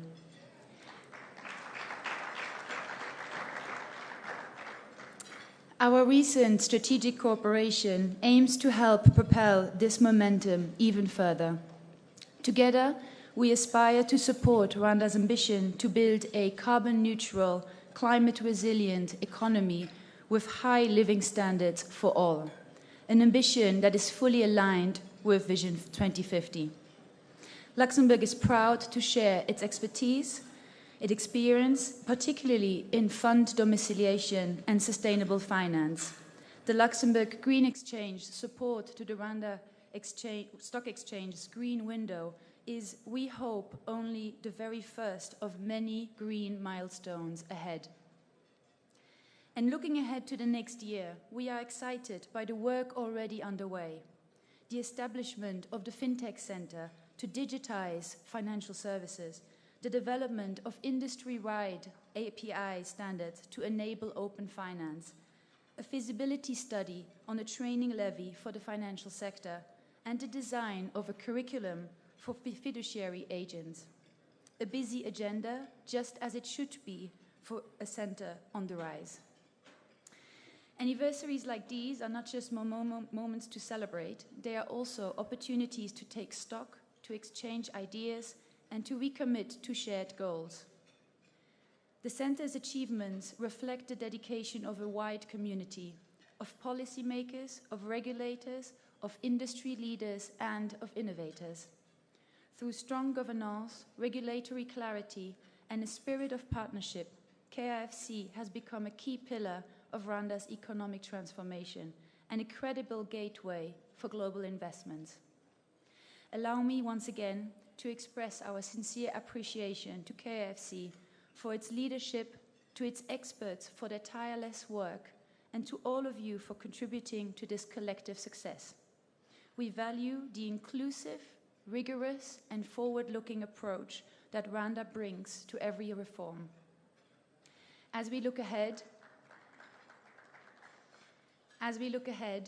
Luxembourg remains firmly committed to supporting Rwanda's financial and economic development through innovative initiatives. The next 5 years promise even more progress. And I have no doubt that Rwanda will solidify its place as the premier financial center on the African continent. Thank you. I'm almost done. Thank you for your commitment, and please, let's celebrate. Thank you.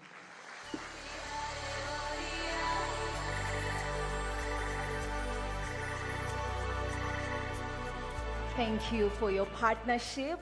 And to reignite the celebration with more talent on the stage, help me welcome back Masharika. We don't want more entertainment? I think they did a phenomenal job. Masharika, the stage is yours.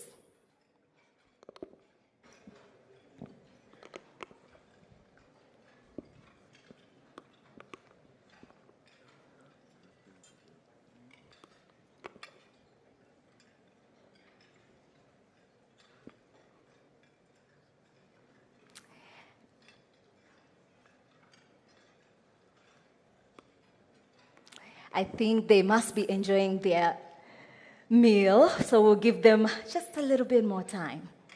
And there they are, making their way to the stage.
than an individual to bring change. No, it takes collective brilliance to truly shape the future. So this is an ode to the sleepless nights that kept the vision alive. This is an ode to the ferocious hearts that saw beyond the present circumstance. This is an ode to you. But who are we without powerful and glorious leadership? In this moment, it is my pleasure, my delight to help welcome the woman whose light guides us every day. Ladies and gentlemen, this is the moment we have all been waiting for. So tell your neighbor not to move from their seat. This is the moment. Ladies and gentlemen, with hearts full of expectation, this is the moment. Will you help me welcome the CEO of the Kigali International Financial Center?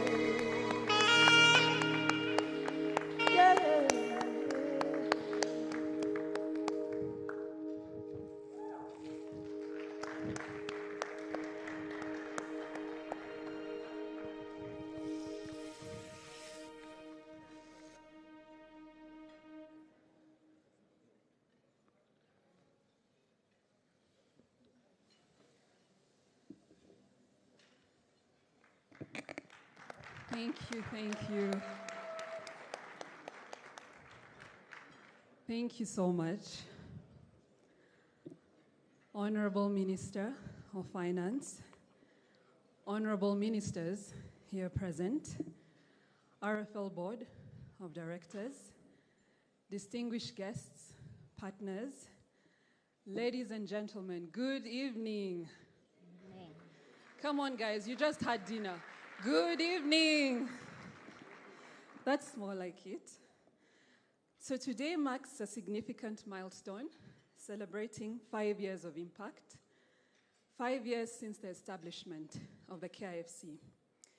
And by 5 years, we mean 5 government years, because in reality, it's actually 6 years. Now, as we've heard this evening, a lot of work, hard work, has gone into establishing the center and proving the concept that Rwanda can serve as a financial services hub, and that Rwanda can offer investors a platform to mobilize capital in many different ways. Now, this success has been a collective effort, as you've heard today, a collaboration with all of you here today. Our Ministry of Finance, the Ministry of Foreign Affairs, the Ministry of Justice, the Ministry of ICT, the Ministry of Environment, our key regulators, the RDB, the Rwanda Governance Board, BNR, Central Bank, Capital Markets Authority, RRA, and the Financial Intelligence Center.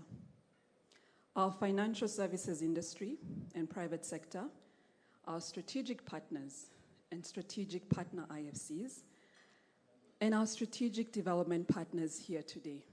This has been a collective effort. The last 5 years is a testament to the collaboration, and I want to thank you and appreciate you for the relentless support. Thank you so much.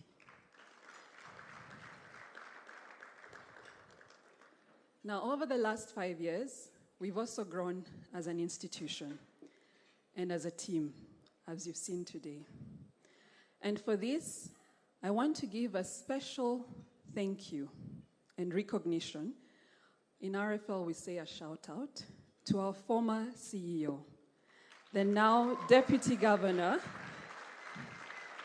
If I could invite him to stand up just for recognition, if he's here.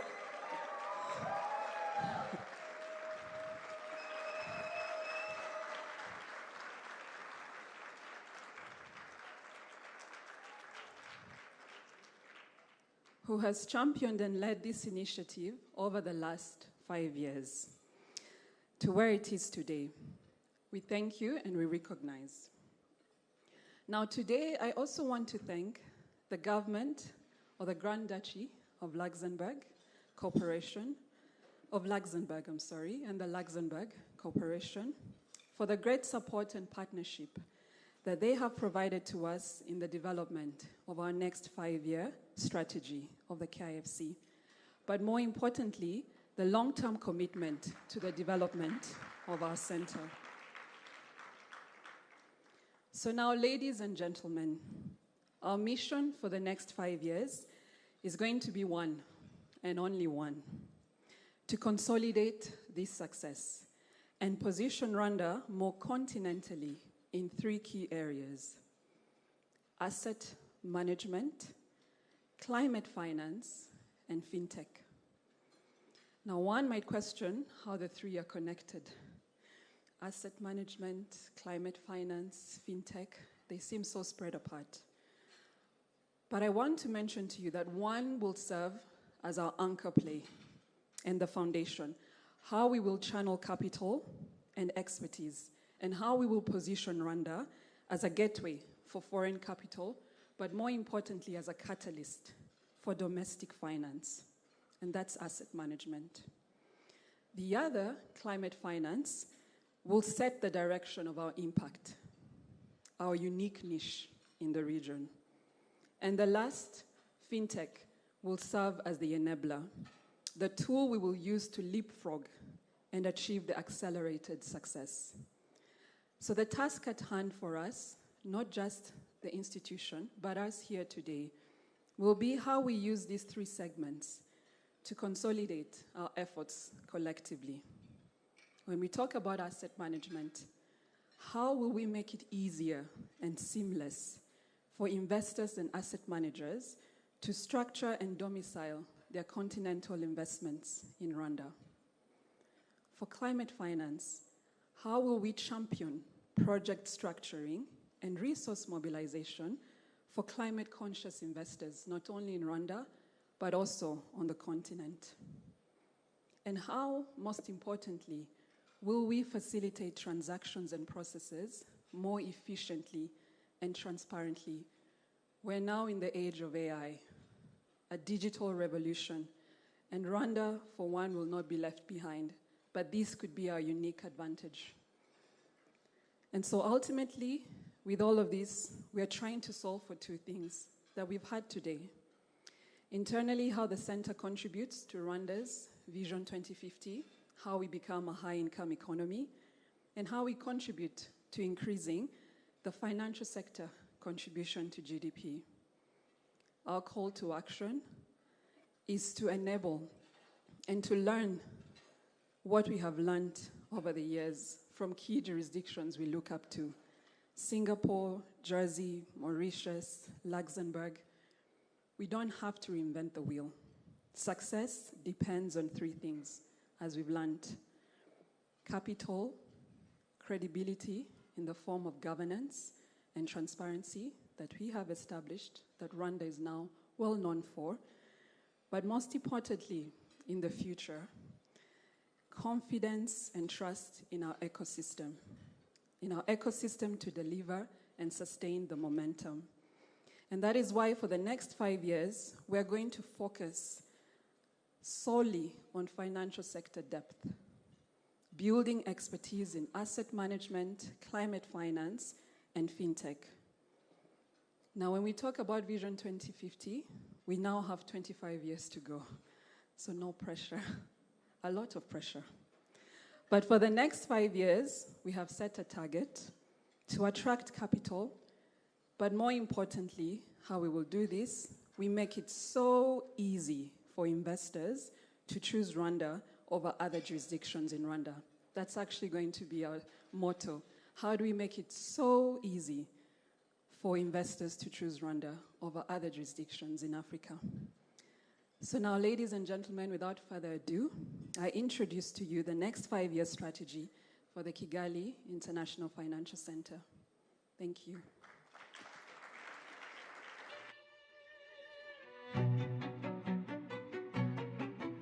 In 2020, Rwanda made a bold decision to build a financial center for Africa's future, a trusted platform where global capital meets continental opportunity.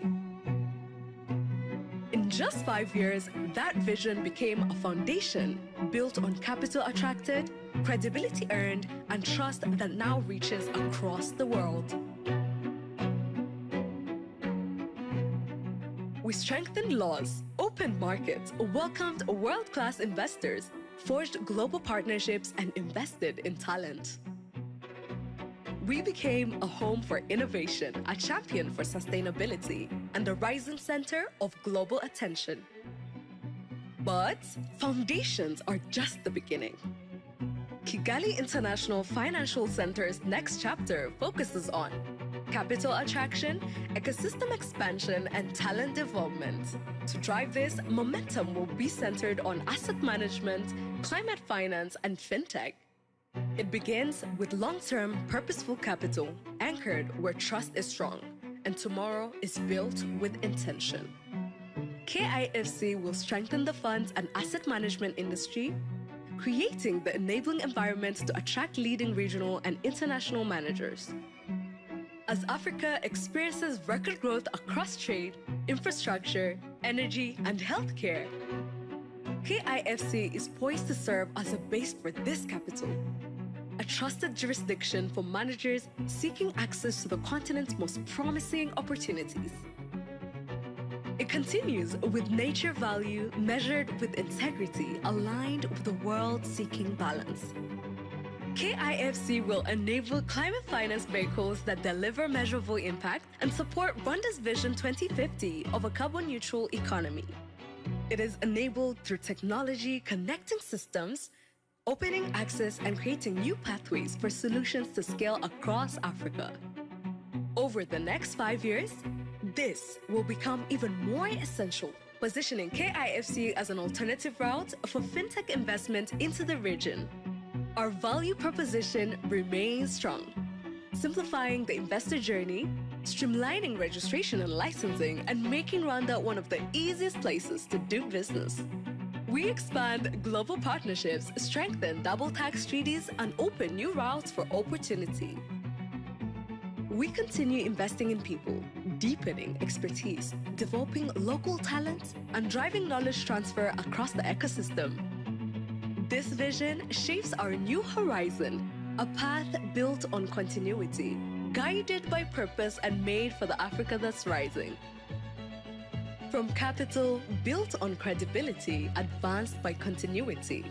KIFC, connecting people.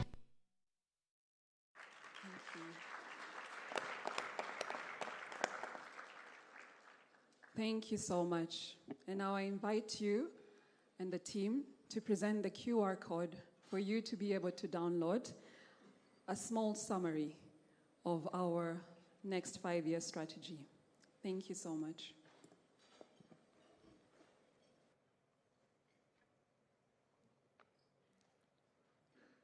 Ladies and gentlemen, another round of applause, please. Thank you. Thank you for your visionary leadership. Somebody talked of long hours, sleepless nights, and I know it took so much from you and the incredible team to get here. You can scan the QR code. You can get to know more about the next 5 years. The future is in our hands, and it starts with learning a little bit more about the journey we intend to travel. We'll give you just another 1-2 minutes to engage. Am I in the way? Yes, I am.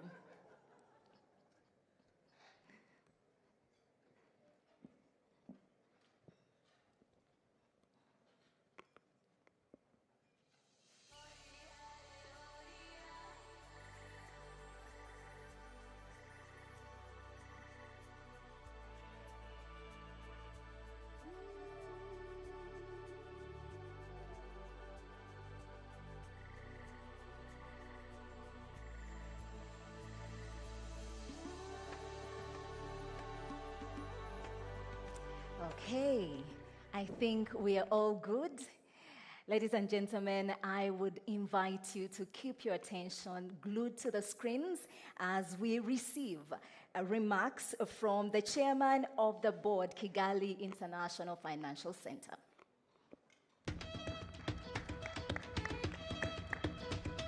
Honorable Minister of Finance, distinguished guests and partners, dear friends, good evening. It is with deep pride and gratitude that I address you today, albeit virtually, because I couldn't make it to Kigali, unfortunately, as we mark today a significant milestone, the 5th anniversary of the Kigali International Financial Center. While, of course, I regret not being with you in person, I'm honored to share in this moment of reflection and renewed ambition for KIFC. 5 years ago, KIFC was born from a bold vision. President Kagame's vision to position Rwanda and Africa more broadly as a competitive, trusted, and forward-looking financial hub. Since then, working hard and together, we have made strong progress. We have established a robust legal and regulatory framework that meets global standards while remaining uniquely African in spirit, which was an absolutely key objective for us. We have attracted a growing community of international investors, asset managers, fintech innovators, and development finance institutions. We have also built partnerships with other leading global financial centers, from Luxembourg to Singapore, ensuring that Kigali is not just on the map, but part of the conversation. And perhaps most importantly, we have invested in people, nurturing local talent, empowering women in finance, and creating opportunities for the next generation of African financial leaders. These achievements are not just milestones. They are proof that with clarity of purpose, collaboration, and courage, we can build institutions that serve Africa's future. As we look today to the next 5 years, our ambition will grow bolder. The world is changing, and is changing fast. Sustainable finance and inclusive capital markets are no longer optional. They are imperative. That is why our new strategic plan, which is unveiled this evening, is not just a plan. It is a call to action, a call to policymakers, a call to regulators, a call to investors and entrepreneurs to join us in shaping a financial future that is inclusive, innovative, and African-led. So to the government of Rwanda, our partners, the board, and the entire KIFC team, thank you for your unwavering commitment. To all our stakeholders in Rwanda, across the continent, and around the world, thank you for believing in our vision. Here is to the next 5 years of impact, growth, and transformation. Murakoze Xian. Thank you very much. We appreciate the leadership and the guidance of the board and the chair. We receive the remarks with gratitude. Ladies and gentlemen, I read somewhere, and if you've ever seen me, moderator, MC, I say this a lot, that if you sit for more than 2 hours, you're more at risk actually, than if you consumed an entire pack of cigarettes. So we're going to stand. But we're not just going to stand with no reason. I see some people shaking their heads. You can fact check that. It is more dangerous for you to sit for 2 hours than it is for you to consume a pack of cigarettes. Do not go and try that to find out. We can just Google. All right. Please rise as we receive our guest of honor. Ladies and gentlemen, let us rise. Let us rise as we welcome with great privilege and honor the Honorable Minister of Finance and Economic Planning of the Republic of Rwanda. We can do better. We're grateful for your time and your presence.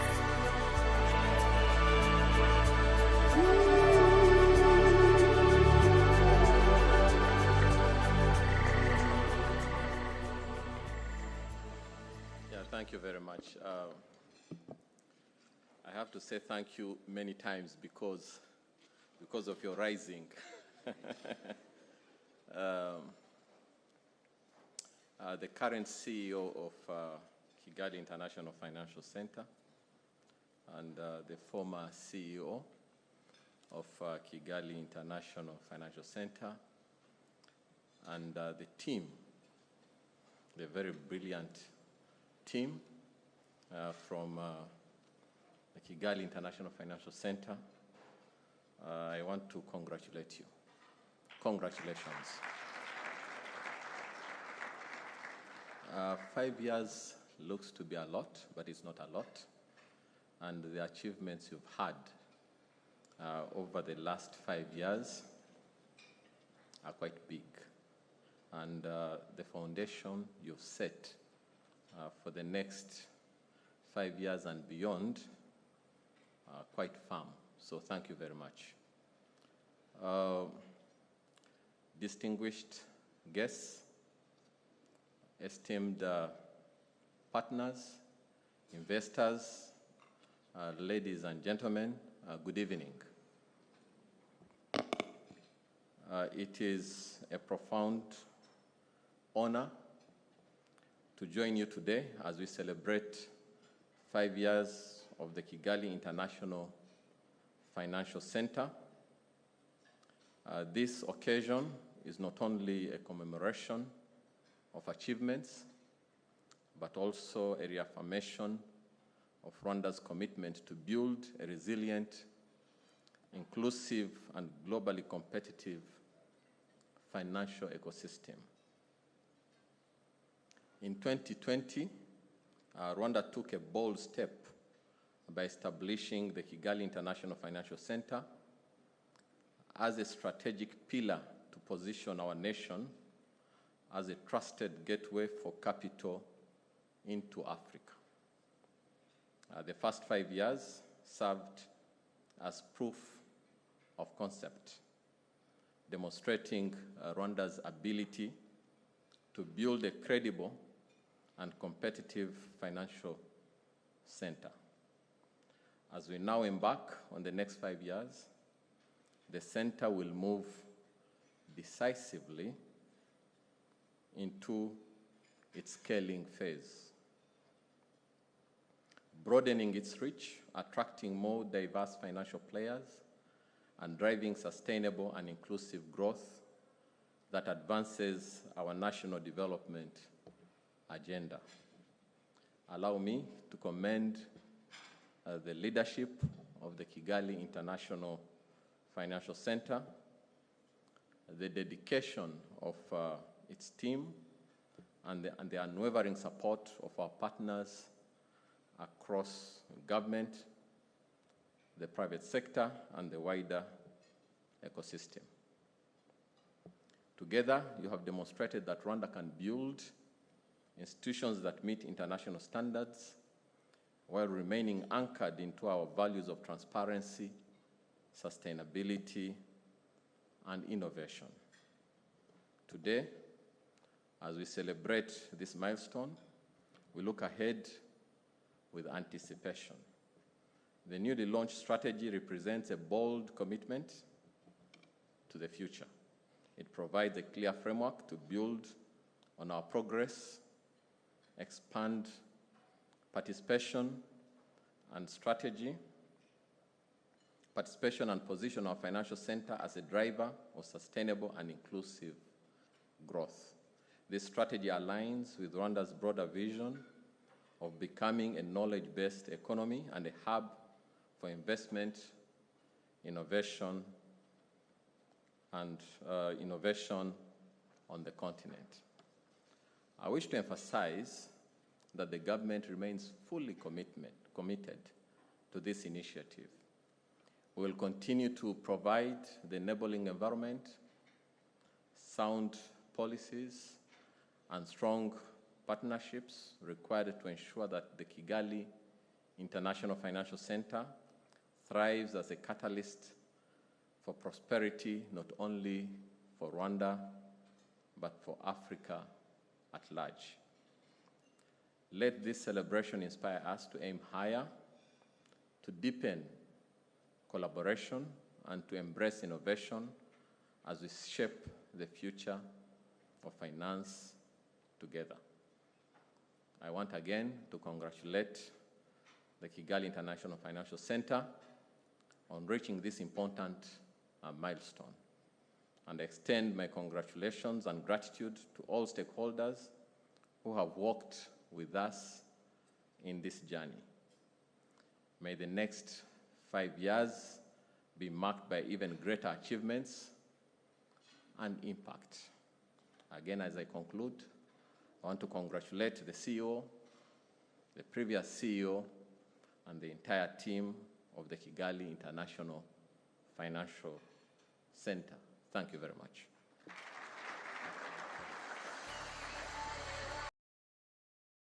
That you remain on the stage, would like to take a photo with you, and I'd like to call on the following to please join him for the photo. If we don't frame it, it didn't happen. Somebody said that. Ladies and gentlemen, if we could please join him on the stage, starting with the Minister of ICT and Innovation. Welcome. The Governor, National Bank of Rwanda. I saw her in the room. You're most welcome. The CEO, RDB. Vice Chair, Kigali International Financial Center. The resident representative of the Corporation of Luxembourg. The Chairman of the Private Sector Federation.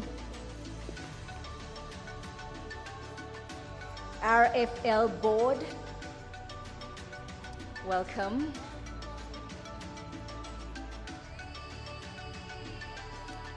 I'd also love to request the Minister of State, Public Investments and Resource Mobilization.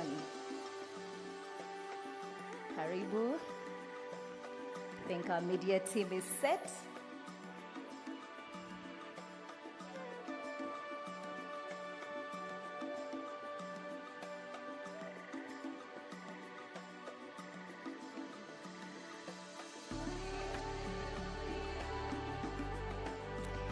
Ladies and gentlemen, as they take the photo, we request that you tell the story that happened here. Most of you are connected, you are online. As you heard, Rwanda works, and they can only know if we tell them.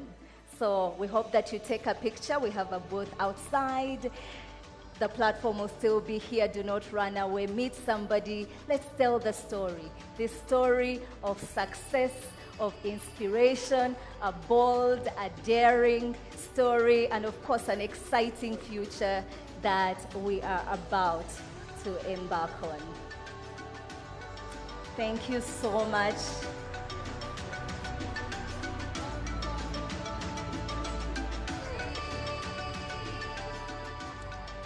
Somebody once told me, even the greatest dancer has to retire.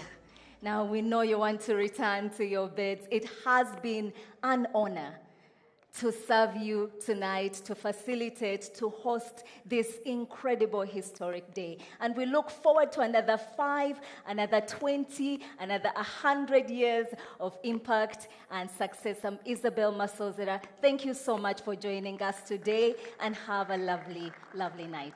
Thank you.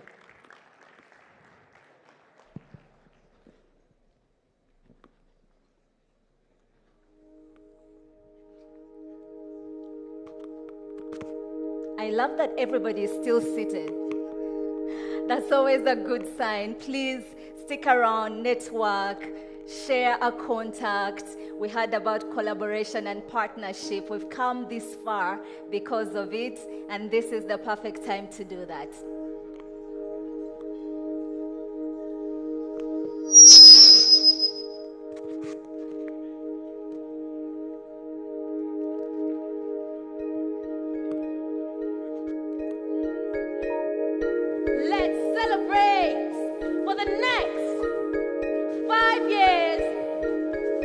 Only as bright as we are today. Let's celebrate as we accelerate into the future.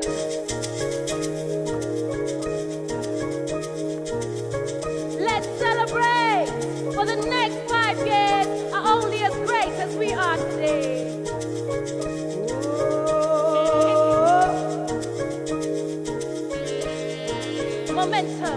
Momentum rising, momentum rising, momentum rising, momentum rising, momentum rising, momentum rising.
heavy pride.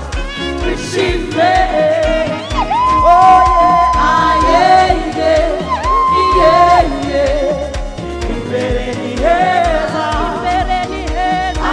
Yeah, yeah, yeah, yeah. Receive me, receive me. Yeah, yeah, yeah, yeah. Ibereni heza, ibereni heza. Yeah, yeah, yeah, yeah. Receive me.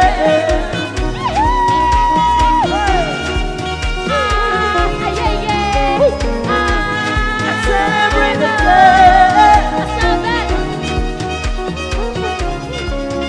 Celebrate the day.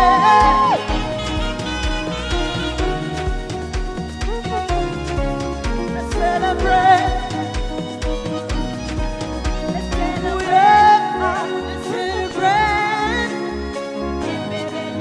Let's celebrate again. Let's celebrate. Oh, move our head and cry. Receive me, receive me. Let's celebrate. Yeah, yeah.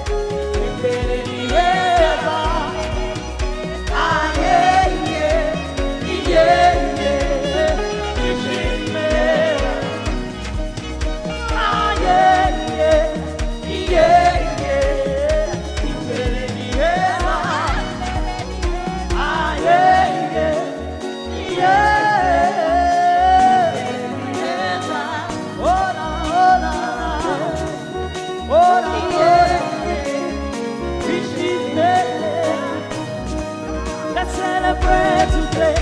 Move our head with pride. Let's celebrate today. Move our head with pride. Receive me. Come on, let's celebrate today. Yeah, yeah. Let's celebrate. Move our head with pride. Yeah. Let's celebrate today. Move our head with pride. Let's celebrate today. Move our head with pride. Receive it. Ah yeah yeah yeah. Ah yeah yeah yeah yeah. Imbeni heza. Ah yeah yeah yeah yeah. Receive it.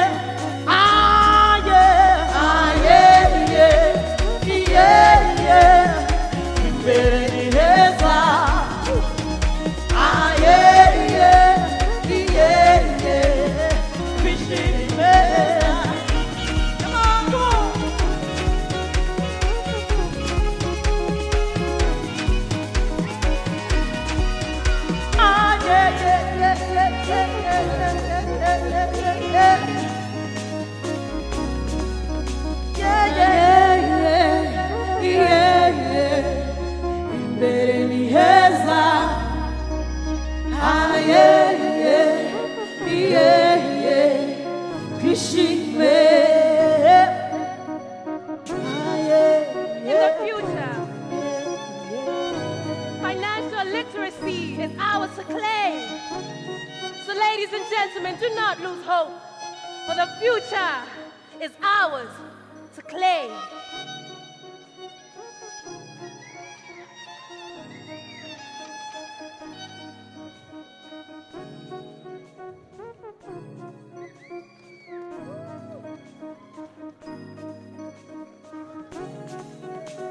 Yeah, yeah. Yeah, oh. Ah, yeah, yeah, yeah, yeah. Imbere heza. Ah, yeah, yeah, yeah, yeah. Twishime, twishime. Ah, yeah, yeah, yeah, yeah. Imbere heza. Imbere heza. Ah, yeah, yeah, yeah, yeah. Receive me, receive me. Ah, yeah, yeah, yeah, yeah, yeah. Receive me. Imbere heza. Ah, yeah, yeah, yeah, yeah. Receive me.